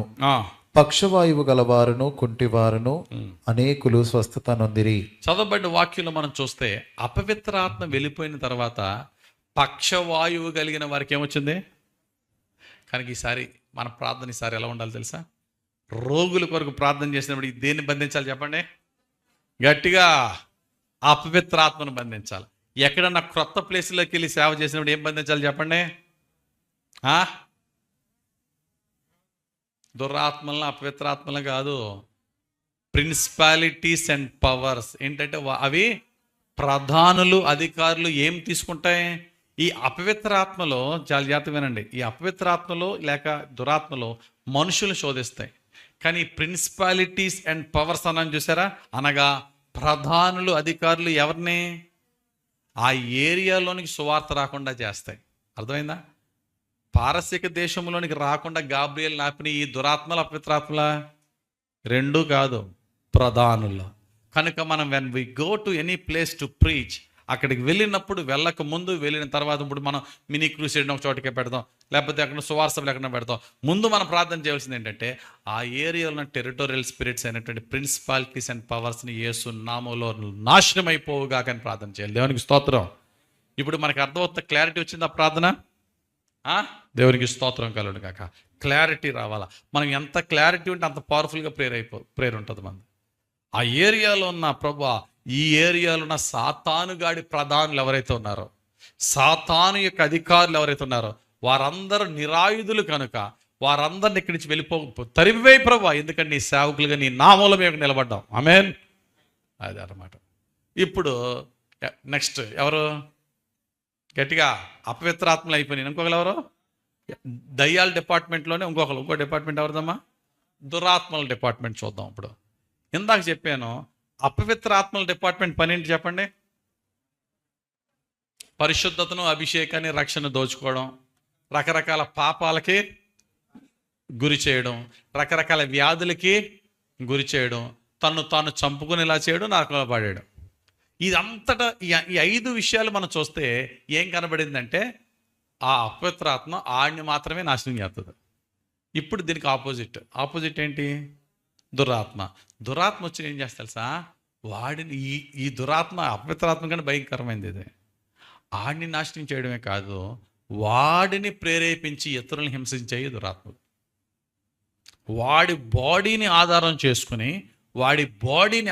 చేసుకుని ఇతరులను చంపి, ఇతరులను బాధ పెట్టి, ఇతరులను హింసించే వైలెన్స్, యాంగర్, రాత్. ఇప్పుడు ఒకడిలోనికి దురాత్మ వచ్చింది అనుకోండి, ఆడేం చేస్తాడు? ఆ దురాత్మ పట్టింది నీకు అంటే మనకు తెలిసి దురాత్మ అంటే దయ్యం తెల్ల ఊగిపోవడమే దురాత్మ అనుకుంటాం. కాదు, దురాత్మ అనేది అన్కంట్రోల్డ్ యాంగర్ కూడా ఈవిల్ స్పిరిట్, అది గుర్తుపెట్టుకోండి. ఆ పేరులోనే ఉంది కదా, ఈవిల్ స్పిరిట్. ఈవిల్ అంటే ఏంటి? దుష్టత్వం, దుష్టాత్మ. మనుషుని దుష్టునిగా మార్చేసేదే దుష్టాత్మ. మనిషిని అపవిత్రపరిచేది అపవిత్రాత్మ. మనిషిని దుష్టునిగా మార్చేది దుష్టాత్మ, దురాత్మ. You got it? To make a person evil is the evil spirit who does it. Evil spirit చేసే పని to make a person evil, దుష్టునిగా అన్కంట్రోల్డ్ యాంగర్. ఎప్పుడన్నా మన కోపాన్ని కంట్రోల్లో పెట్టుకోలేని విధంగా నోటుకొచ్చిన మాటలు మాట్లాడేసి ఇష్టం వచ్చినట్టు చేసేస్తున్నాం అనుకో, ఎవరు చెప్పక్కర్లేదు. నాతో నేను, నీతో నువ్వేం చెప్పుకోవాలి చెప్పండి? నాలో ఈవిల్ స్పిరిట్ పనిచేస్తుంది. అదేంటి, ఈరోజు వాక్యం చదువుకున్నాను, ప్రార్థన చేసుకున్నాను కదా, చేసుకున్నాం. కానీ నీ కోపాన్ని కనుక నువ్వు కంట్రోల్ చేసుకోలేకపోతే ఈవిల్ స్పిరిట్కి మనం చోటిచ్చిన వాళ్ళం అవుతాం. ఈవిల్ స్పిరిట్ ఉన్నవాడు ఏం చేస్తాడు తెలుసా? వాడి కోపాన్ని కంట్రోల్ చేసుకోలేడు. నెక్స్ట్ ఇంకోటి ఏంటి తెలుసా? ఎదటోడిని ఎంత పెద్ద మాట అన్నా మాట్లాడతాడు, భార్యని ఎంతన్నా హింస పెడతాడు, భర్త మీద ఎంతన్నా రెచ్చిపోయేలా చేస్తాడు భార్యని. వాళ్ళిద్దరి మధ్య విపరీతమైన గొడవలు, కుటుంబ కలహాలు, ఇంట్లో గొడవ, ఆఫీసులో గొడవ, చర్చిలో గొడవ, సమాజంలో, ఇంకన్నీ గొడవలాడికి. ముక్కు మీద కోపం ఉంటుంది. కోపం, షార్ట్ టెంపర్డ్నెస్. ఒకవైపు కోపము, ఒకవైపు ఎవరితో పడితే వాడితో గొడవలు. ఓ వగిన ఇలా ఉంటే మరొక వైపు టోటల్లీ అన్రైచియస్, ఇమ్మోరల్. వాడి లైఫ్ ఏమైపోతుంది తెలుసా? అవినీతి పాలైపోతాడు. ఎవరిని దోచేసుకుంటాడు. ఆడి దగ్గర సెంటిమెంట్స్ ఉండవు. అమ్మ, నాన్న, పెళ్ళం, భర్త, చెల్లి ఏముండదు. స్వార్థపరుడైపోతాడు. వాడు స్వార్థపరుడైపోయి ఎన్నన్నా సరే చేస్తాడు. వాడికి కావాల్సింది చేసేసుకుంటాడు అంతే. చివరికి వాడు సుఖపడతాడంటే వాడు కూడా ఫుల్లీ టార్చర్డ్, అన్రెస్ట్. వాడు సమాధానంగా ఉండడు, ఎదటోడికి సమాధానం. అన్క్లీన్ స్పిరిట్ అనుకో, అపవిత్రాత్మ ఆడి సావి ఆడిసేస్తాడు. ఈడికన్నా దుర్మార్గుడు దురాత్మ పట్టినాడు. ఈడేం చేస్తాడంటే ఆడు దుష్టుడు కాబట్టి ఇతరులను బాధపరుస్తూ ఉంటాడు. మీకు అర్థమయ్యే ఒక ఉదాహరణ చెప్తాను. రాజైన సౌలుకి అపవిత్రాత్మ పట్టిందా, దురాత్మ పట్టిందా? చెప్పండి. దురాత్మ. అంటే ఇది నా రీసెర్చ్లో నేను అపవిత్రాత్మ పట్టిన వాళ్ళ రెఫరెన్స్లు, దురాత్మ పట్టిన వాళ్ళ రెఫరెన్స్లు చూసుకుని ఆ యొక్క సిమ్టమ్స్ ఏంటని రాసుకున్నాను. అందుకనే చెప్తున్నాను నేను. బహుశా అటు ఇటు ఏదన్నా కొన్నిసార్లు అపవిత్రాత్మ, దురాత్మ కొంచెం మార్చు, కానీ మ్యాక్సిమం నేను చూసినప్పుడు నా రీసెర్చ్లో నేను తెలుసుకున్నదే. రాజైన సౌలుని అపవిత్రాత్మ పట్లే. అపవిత్రాత్మ పట్టిన దానికి ఏమైంది? రాజైన సౌలుకి సిక్ అయ్యేవాడో, గాయపడుచుకుని. కానీ ఆ అపవిత్రాత్మ కాకుండా దురాత్మ సౌలుని పట్టినప్పుడల్లా సౌలు కనబడేది ఎవరు? దావీదే. దావీదుని చంపేయాల. That is the act of a evil spirit. దుష్టత్వాన్ని, కోపాన్ని, ద్వేషాన్ని, కక్షని రగిలించేస్తూ ఉంటుంది అన్నమాట ఈవిల్ స్పిరిట్. దావీదు ఎక్కడ కనబడే బల్లి విసిరేసేవాడు. దావీదుకు దొరికేసిన అయ్యా నువ్వు నాకు దొరికో, నేను క్షమించి వదిలేస్తానంటే, దావీదా కుమారుడు, నువ్వు నీతిమంతుడు నాయన, నేనే పనికిమాలోడు నాయన, మారు మనసు పొందేవాడు, వెళ్ళిపోయేవాడు. మరలా వాడిలోనికి దురాత్మ రాగా, సౌలు దురాత్మ రాగా, రే దావీదుని చంపి వెళ్ళిపోతాను రానివాడు. అంటే చెప్పండి, ఇప్పుడు దురాత్మ పని ఏంటి చెప్పండి? ఇతరులను హింసిస్తాడు దురాత్మ పట్టినవాడు. ఇంకా కరెక్ట్గా చెప్పాలంటే దేవుని ఆత్మతో అభిషేకింపబడిన వ్యక్తులంటే ఆడికి అసలు నచ్చదు. పాస్టర్లు అంటే అసలు నచ్చదు. ఆడి పని నోరెత్తితే పాస్టర్లను తిడతాడు. నువ్వు క్రైస్తవుడు అని, నేను క్రైస్తవుడిని అంటాడు.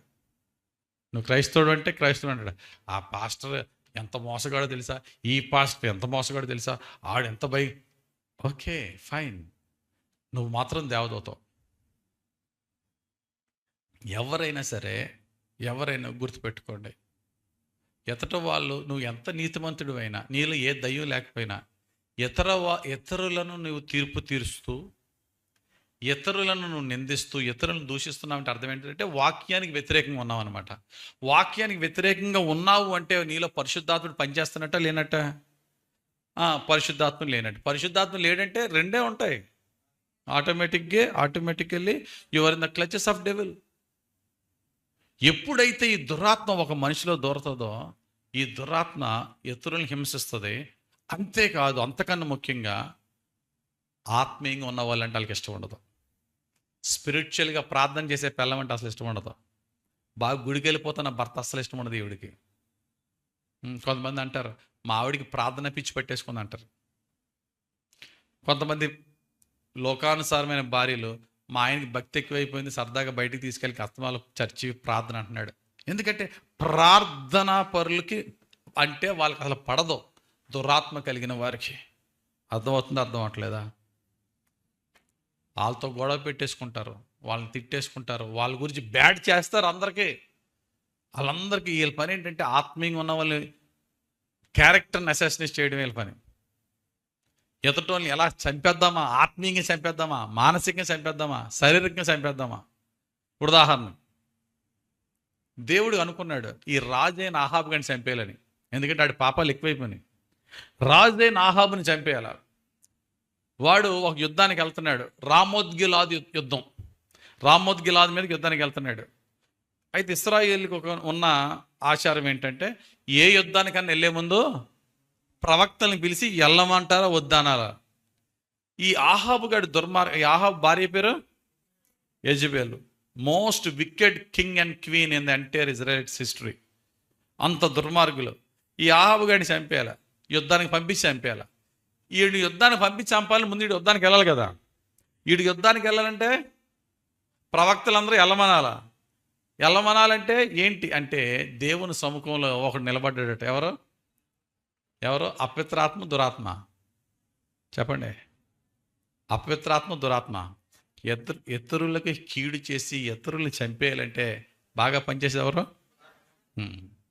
దురాత్మ నిలబడి ప్రభువా ఆ ప్రవక్తల నోట అబద్ధాన్ని పలికించి ఈ ఆహాబు గారిని యుద్ధానికి పంపించి చంపించేస్తాను, నాకు పర్మిషన్ ఉండంటే ఒరి నువ్వు సక్సెస్ అవుతావు వెళ్ళరా అంటాడు దేవుడు.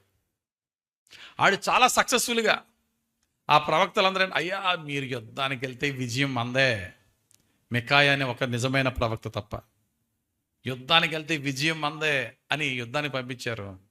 యుద్ధానికి వెళ్ళినట్టు ఎలా వచ్చాడు? డెడ్ బాడీ వెనక్కి వచ్చింది. గమనించండి ప్రియులరా, ఈ అపవిత్రాత్మ ఏం చేస్తాడంటే ఈ దురాత్మ ఏం చేస్తాడంటే మనుషుల్ని సర్వనాశనం చేస్తాడు, దేశాలని సర్వనాశనం చేస్తాడు, ఇతరులను అటాక్ చేస్తాడు. ఒక మనిషిలోకి దూరి ఇంకో మనిషిని అటాక్ చేస్తాడు.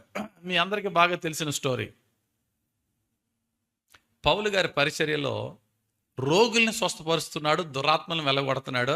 అన్నిటికీ ఒకటే మంత్రం. ఏంటా మంత్రం? In the name of Jesus. Yesu నామములో పోవంటే దయ్యాలు వెళ్ళిపోతున్నాయి. కానీ అదే ఏరియాలో స్కెవా అని ఒక ప్రధాన యాజకుడు ఉంటాడు. ఆయనకి పిల్లలు ఉన్నారా?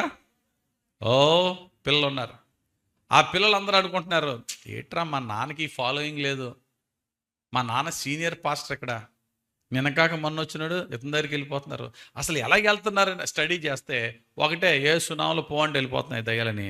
అప్పుడు ఏం చేశారు వీళ్ళు? పౌలు గారి దగ్గర అంతవరకు వెళ్ళేందుకు మేము ఉన్నాం కదా ఇక్కడ రండి అని చెప్పి తీసుకొచ్చారు.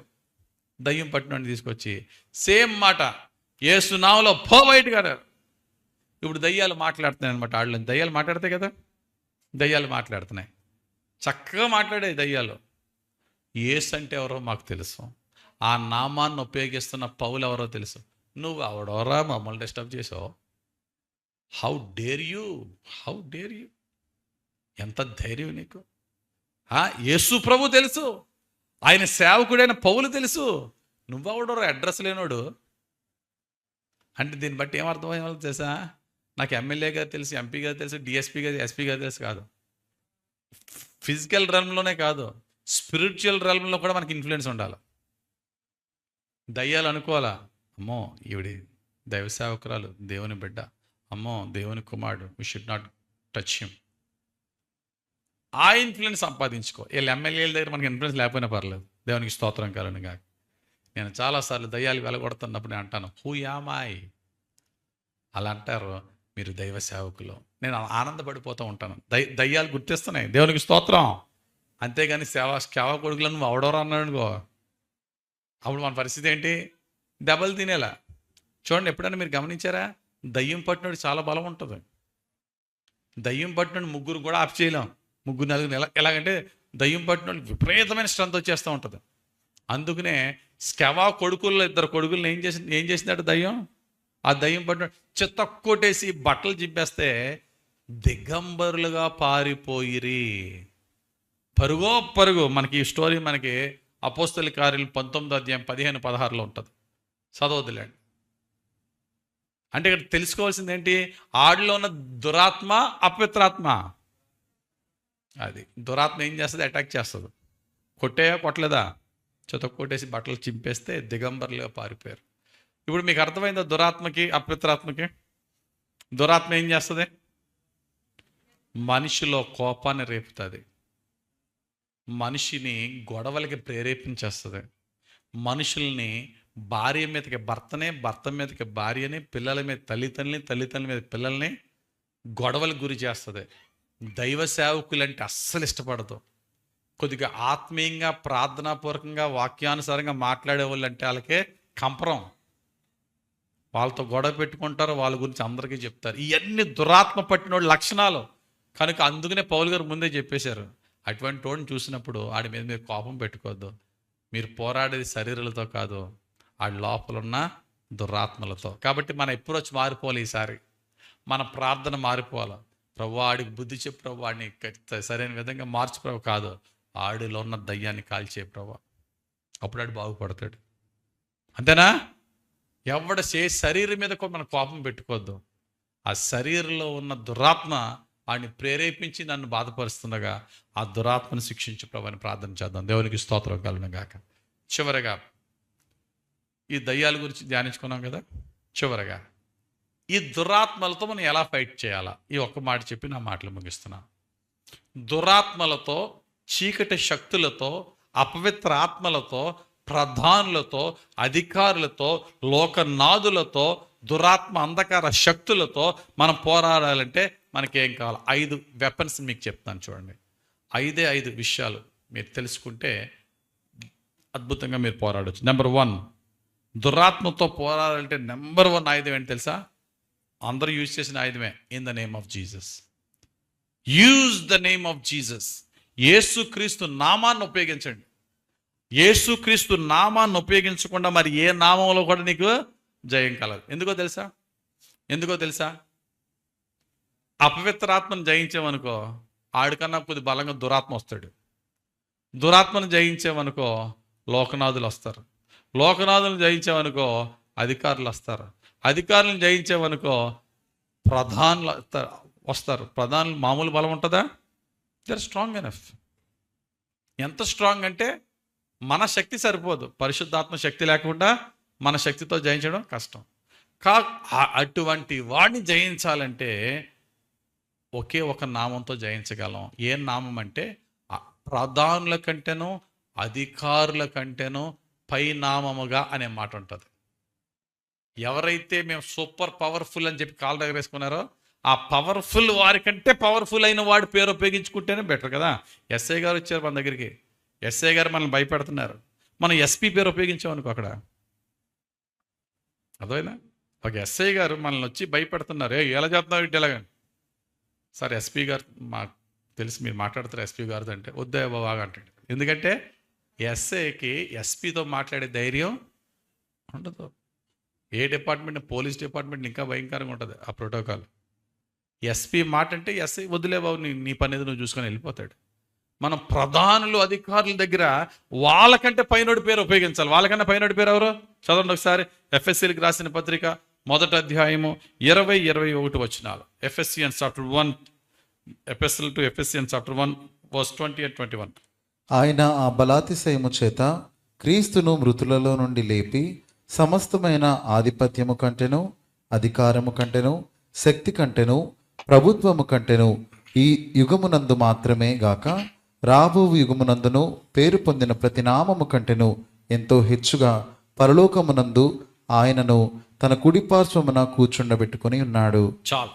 ఇక చదవబడిన వాక్యంలో మనకు క్లియర్గా కనబడుతుంది. అధిపతుల కంటేను అధికారులకు, ఇంగ్లీష్ బైబిల్లో far above all principality and power, might and dominion, ప్రధానుల కంటే అధికారుల కంటే పైనామముగా ఆయనను హెచ్చించి తండ్రి కుడి పార్శ్వమున కూర్చున్న యేసు నామాన్ని ఉపయోగించమని వాక్యం చెప్తాం. అని నామాల కన్నా పైనామం ఏంటండి? అందుకని యేసు ప్రభు అన్నాడు, మీరు సర్వలోకానికి వెళ్ళండి, సర్వసృష్టికి సువార్త ప్రకటించండి, నా నామములో దయ్యాలు వెళ్ళగొట్టండి అన్నాడు. అక్కడ మార్కు సువార్త 16:17లో యూజ్ మై నేమ్. నీకు నువ్వుగా దయ్యమా పారిపోవంటే వాడు పారిపోడు. నా నామాన్ని ఉపయోగించు, వాడు గడగడ వణుకుతాడు. దేవునికి స్తోత్రం కలుగును గాక. 5 పాయింట్లో ఫస్ట్ పాయింట్, సాతాను దురాత్మలతో పోరాడాలని ఏం కావాలి చెప్పండమ్మా? మీరు పడుకున్నారు, పీడకాలు వచ్చింది. ఎవరికన్నా వస్తాయి పీడకాల్లో? ఎప్పుడు వచ్చినాయి పీడకాల్లో? ఎప్పుడన్నా రావడం కాదు, అస్తమాలు వస్తున్నాయి. అంతేనా? కొంతమందిలో అస్తమాలు. అప్పుడు ఏం చేయాలి మనం? ఒకటే నామం. ఏ నామం అండి? అమ్మాయి ఏం మాట్లాడుతుంది విను. అన్ని నామాల కంటే ఏ నామం?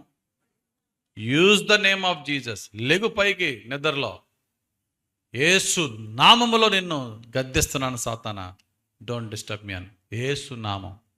అది first. Use the name of God, first point. రెండోది, use the spirit of God. ఒకటి దేవుని నామాన్ని ఉపయోగించు. రెండోది ఏంటి? దేవుని ఆత్మ. దేవుని ఆత్మ ఎందుకో తెలుసా? ఇందాక చెప్పినట్టుగా ఈ హైరార్కీ పవర్స్ అన్ని నీ మీదకి వచ్చి అటాక్ చేసినప్పుడు నువ్వేం చేయాలి తెలుసా? ప్రభు చెప్తున్న మాట యోహాను రాసిన మొదటి పత్రిక 4:4లో, నీలో ఉన్నవాడు ఈ లోకంలో ఉన్నవానికంటే గొప్పవాడు. నాలో ఉన్నవాడు ఎవరు? యేసుక్రీస్తుని నమ్ముకున్న వారికి ప్రభు ఇచ్చే బహుమానం ఏంటి? పరిశుద్ధాత్మను బహుమానంగా ఇస్తాడు.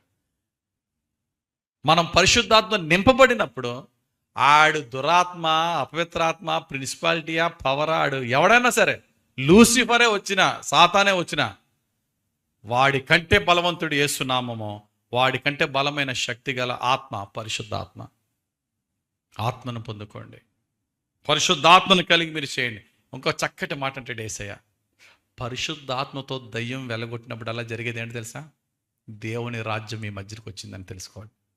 When you destroy the powers of devil with the power of Holy Spirit, నేను పరిశుద్ధాత్మతో దయ్యములను వెలగొడితే దేవుని రాజ్యం మీ మధ్యకు వచ్చిందని తెలుసుకో. చదవనమాట మత్తయి సువార్త 12:28. మత్తయి సువార్త 12:28 చూసినట్లయితే, దేవుని ఆత్మ వలన నేను దయ్యములను వెళ్ళగొట్టుచున్న ఎడల నిశ్చయముగా దేవుని రాజ్యము మీ యొద్దకు వచ్చి ఉన్నది. చూడండి, దీన్ని బట్టి దేవుని ఆత్మ వలన దయ్యములను వెళ్ళగొడితే నిశ్చయముగా మీ మధ్యకి ఏమొచ్చింది?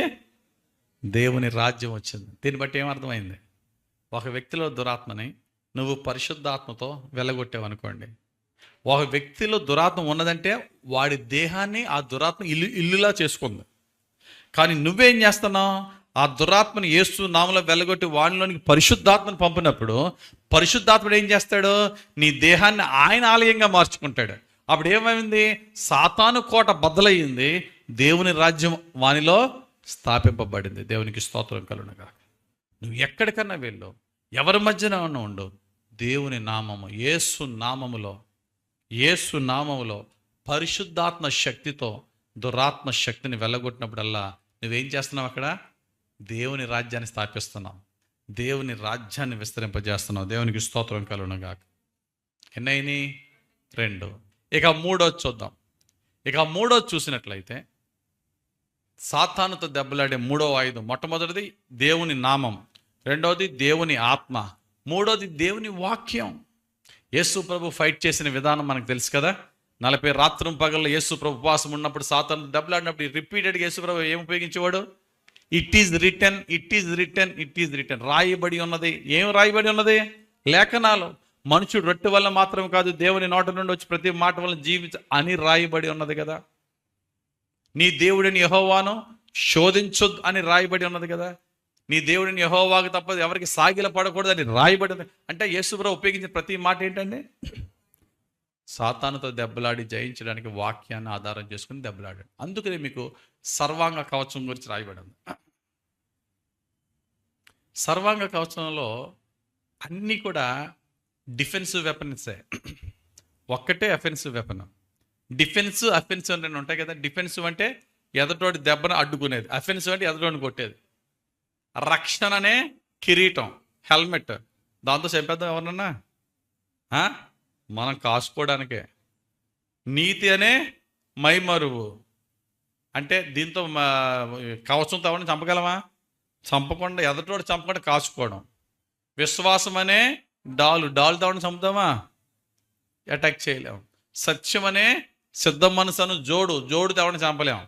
కానీ offensive weapon only one thing, fight చేసేది ఓన్లీ వన్ థింగ్, వాక్యమను ఆత్మ ఖడ్గం. So word with the spirit we can fight against the powers of darkness. కాబట్టి మూడోది ఏంటి చెప్పండి? వాక్యము. ఇక నాలుగోది ఏమండి? ఈ మూడు ఆపరేట్ చేయాలంటే ఆ చివరి రెండు అవసరం. మూడేంటి? దేవుని నామము, రెండు దేవుని ఆత్మ, మూడు దేవుని వాక్యం. ఈ మూడు మనం ఆపరేట్ చేయాలంటే ఈ చివరి రెండు చాలా అవసరం. చివరి రెండు ఏంటంటే, నాలుగోది ఏంటంటే ఉపవాస ప్రార్థనా జీవితం. సర్వాంగ కవచం గురించి చెప్పిన పౌలే ఎఫెసీయులకు రాసిన పత్రిక 6వ అధ్యాయంలో 12వ వచనం నుండి 17వ వచనం వరకు సర్వాంగ కవచం ఎలా ఉండాలని చెప్పిన పౌలే, నాయనా ఇవన్నీ వేసేసుకుని డాలు కత్తి అన్నీ వేసేసుకుని నువ్వు నిద్రపోయావు అనుకో, ఏమవుతుంది చెప్పండి? ఆ నిరాయుధము కలిగిన వాడు వచ్చి నీ ఆయుధంతో నిన్నే చంపేస్తాడు. అంతేనా? నీకు ఇక్కడ AK-47 ఉండొచ్చు, ఇక్కడ బాంబు ఉండొచ్చు, ఇంకోటి రాకెట్ లాంచర్ ఇంకోటి ఉండొచ్చు, ఇవన్నీ నిద్రపోతున్నావు. ఏం లాభం? అందుకునే నువ్వు ఎల్లప్పుడూ మెలకువగా ఉండాలంటే నీకు కావాల్సిందేంటి? ఎడతెగని ప్రార్థనా జీవితం. చదవండి ఆ మాట. ఎఫెసీయులకు రాసిన పత్రిక 6వ అధ్యాయం 18వ వచనం ఈ మాట ఈ విధంగా రాయబడింది. ఆత్మ వలన ప్రతి సమయమునందును ప్రతి విధమైన ప్రార్థనను విజ్ఞాపనను చేయొచ్చు. ఆ విషయమై సమస్త పరిశుద్ధుల నిమిత్తమును పూర్ణమైన పట్టుదలతో విజ్ఞాపన చేయొచ్చు, మెలకువగా ఉండుడి. చాలు. విజ్ఞాపన చేయొచ్చు, పట్టుదలతో విజ్ఞాపన చేయొచ్చు, ఎడతెగక ప్రార్థన చేయొచ్చు, మెలకువగా ఉండుడి. ఒకసారి యేసు ప్రభు రూపాంతర కొండ మీద నుంచి వస్తున్నప్పుడు ఆ కింద శిష్యులు దయ్యం వెళ్ళగొట్టమంటే ట్రై చేసేదని వెళ్ళలేదు. యేసుప్రభు ఒక మాటతో వెళ్ళిపోయింది దయ్యం. జనాలందరూ వెళ్ళిపోయిన తర్వాత యేసుప్రభు దగ్గరికి వచ్చి శిష్యులు అన్నారు, ప్రభువా మరి మేము ఇంతకుముందు చిన్న చిన్న పిల్ల దయ్యాలను వెళ్ళగొట్టేశాం, ఇది మొండి దయ్యం, దీన్ని వెళ్ళమంటే వెళ్ళలేదు, నువ్వు వచ్చి గెట్అవుట్ అంటే వెళ్ళిపోయింది.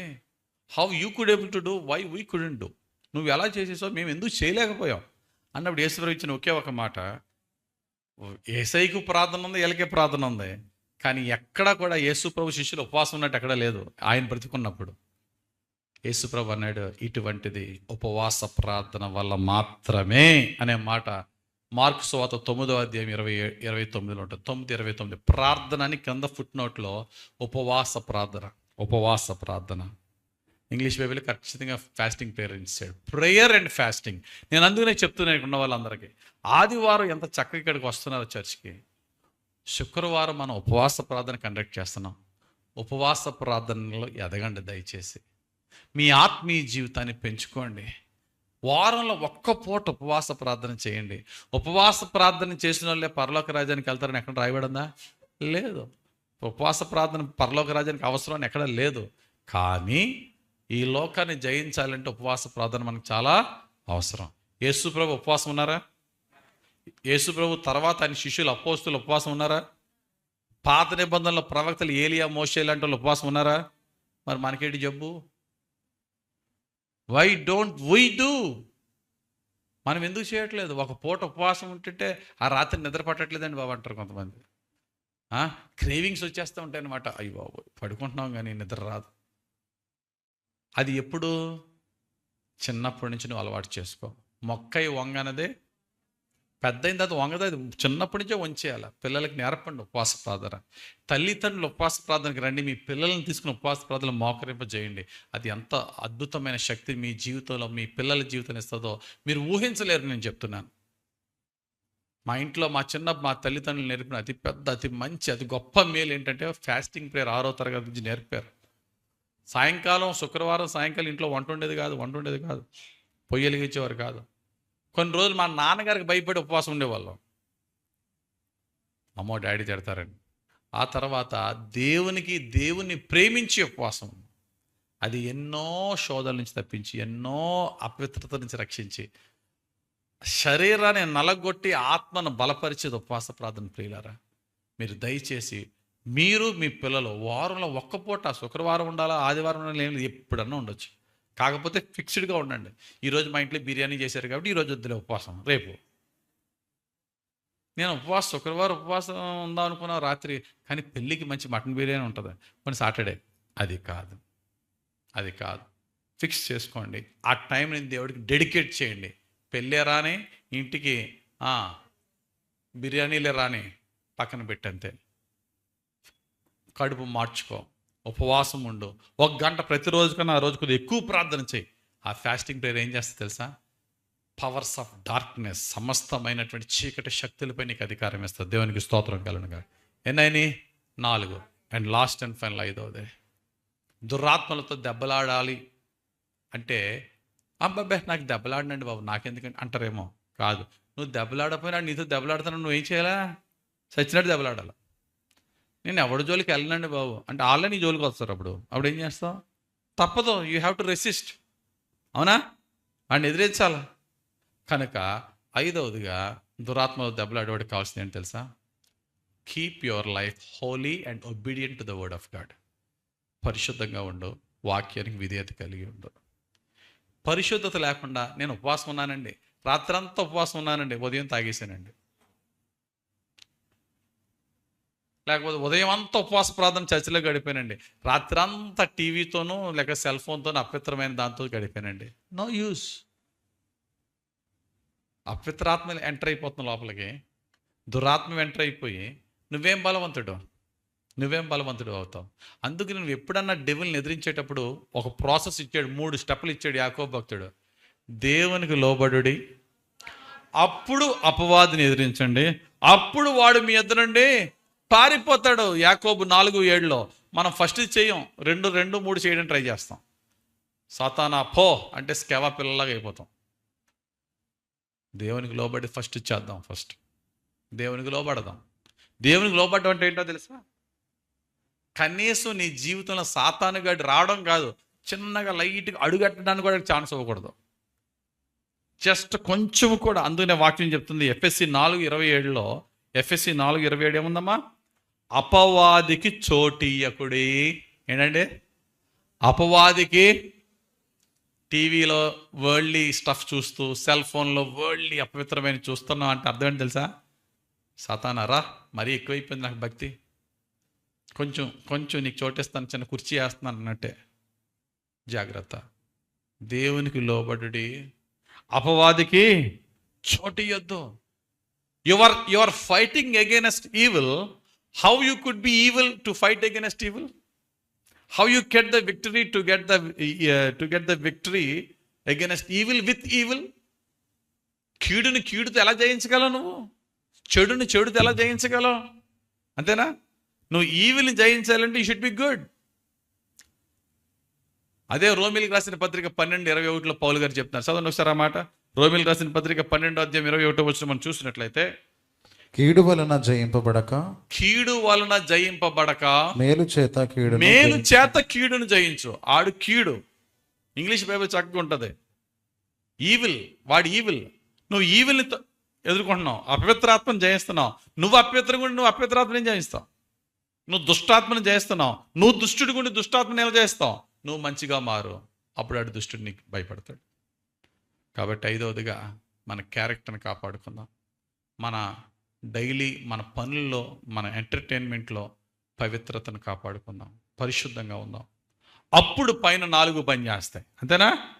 ఈ లాస్ట్ పవిత్రంగా లేకుండా పైన 4, నాకు వాక్యం తెలుసా, నాకు అభిషేకం ఉందో తెలుసా, నాకు యేసు నామం ఉందో తెలుసా, నిన్నే ఉపవాస ప్రార్థన చేసేది తెలుసా, కానీ ప్రస్తుతం నువ్వు అపవిత్రంగా ఉన్నది తెలుసా? నీ హృదయం నువ్వెందుకు నీకన్నా బాగా తెలుసా సాతానికి నువ్వు చేసే అంతేనండి.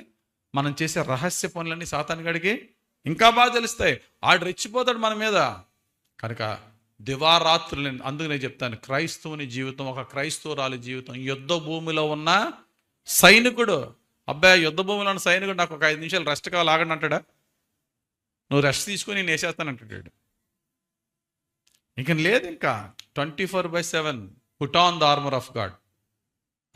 24 గంటలు ఏముండాలి మనకి?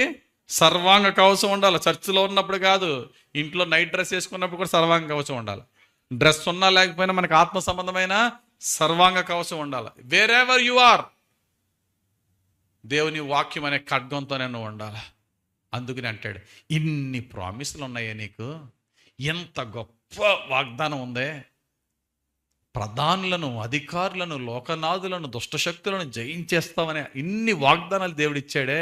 ఈ వాగ్దానాలన్నీ నెరవేరాలంటే ఏం చేయాలా? ఒకటే చెయ్యి, ఈ మాలిన్యం నుంచి నువ్వు బయటికి రారా చాలు అన్నాడు వాక్యం. అదొక్కడే చదివి నా మాటలు ముగిస్తున్నాను.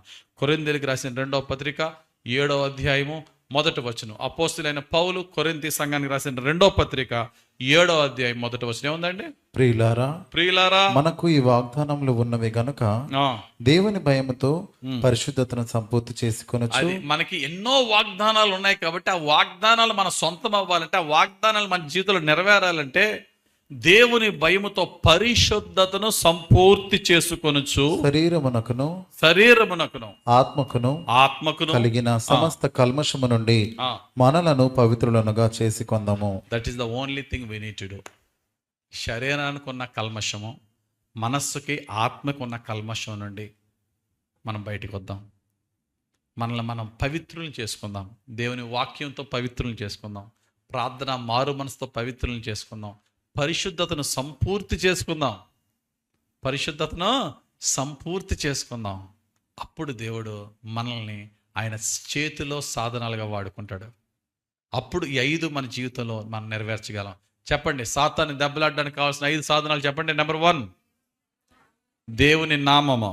నెంబర్ 2 దేవుని ఆత్మ కలిగి ఉండాలి. నెంబర్ 3 దేవుని వాక్యములో మనం బలం పొందాలి, వాక్యాన్ని ఉపయోగించుకోవాలి. నెంబర్ 4 దేవునికి నిత్యము ప్రార్థన చేస్తూ ఉండాలి. And last and final number 5 దేవునికి ప్రీతికరంగా లోబడాలి. దేవునికి ప్రీతికరంగా లోబడి పరిశుద్ధంగా ఉండాలి. అప్పుడు దేవుడు ప్రధానులను, అధికారులను, లోకనాథులను, దురాత్మ శక్తులను, అపవిత్రాత్మలను జయించే కృప, అధికారము, శక్తి, పరిశుద్ధత దేవుడు మనకిస్తాడు. దేవుడు అట్టి అభిషేకం, అట్టి కృప, అట్టి భాగ్యం, అట్టి విజయవంతమైన జీవితం మనందరికీ దయచేయను గాక. ఆమేన్. ప్రార్థన చేసుకుందాం. తలలో వంచండి, కళ్ళు మూసుకుని. మహిమ గల మా తండ్రి, దయగలిగిన ప్రభు, కృపగల దేవ, ఈరోజు మీరు మాకు ఇచ్చిన ఈ వాక్యం బట్టి స్తోత్రాలు. మీరు పోరాడుచున్నది శరీరాలతో కాదు, ప్రధానులతో, అధికారులతో, లోకనాథులతో, దురాత్మంధకార శక్తులతో మీరు పోరాడుతున్నారు కనుక సర్వాంగ కవచం కలిగి ఉండండి అన్నారు. అయా, మా జీవితంలో ప్రభువా నీ యొక్క ఆత్మను సంపూర్ణంగా కలుగుటకు, అయా నీ నామను ఉపయోగించి సాతాను జయించుటకు, అపవిత్ర శక్తులను, సాతాను, దురాత్మ శక్తులను, అపవాద క్రియలను జయించుటకు మమ్మల్ని మేము పవిత్రపరుచుకుని మా పరిశుద్ధతను నీ వాక్యముతో, నీ పరిశుద్ధ ఆత్మతో, నీ కృపలో పరిశుద్ధతను సంపూర్తి చేసుకొనిచ్చు. అయా, మా జీవితకాలం అంతా సాతాను కోట్లను కూల్చివేసి నీ రాజ్యాన్ని స్థాపించే నీ ఆత్మాభిషేకము, నీ దక్షిణ హస్త పాలన, నీ కృపా మహిమైశ్వర్యం మాకు దయచేయమని, మా చివరి శ్వాస వరకు నీవు ఇచ్చిన రక్షణ నీవే రక్షించి, కాపాడి, దీవించి, ఫలింపజేయమని యేసుక్రీస్తు వారి పరిశుద్ధ నామములో ప్రార్థించి వేడుకొనిచున్నాము తండ్రి. ఆమేన్. God bless you.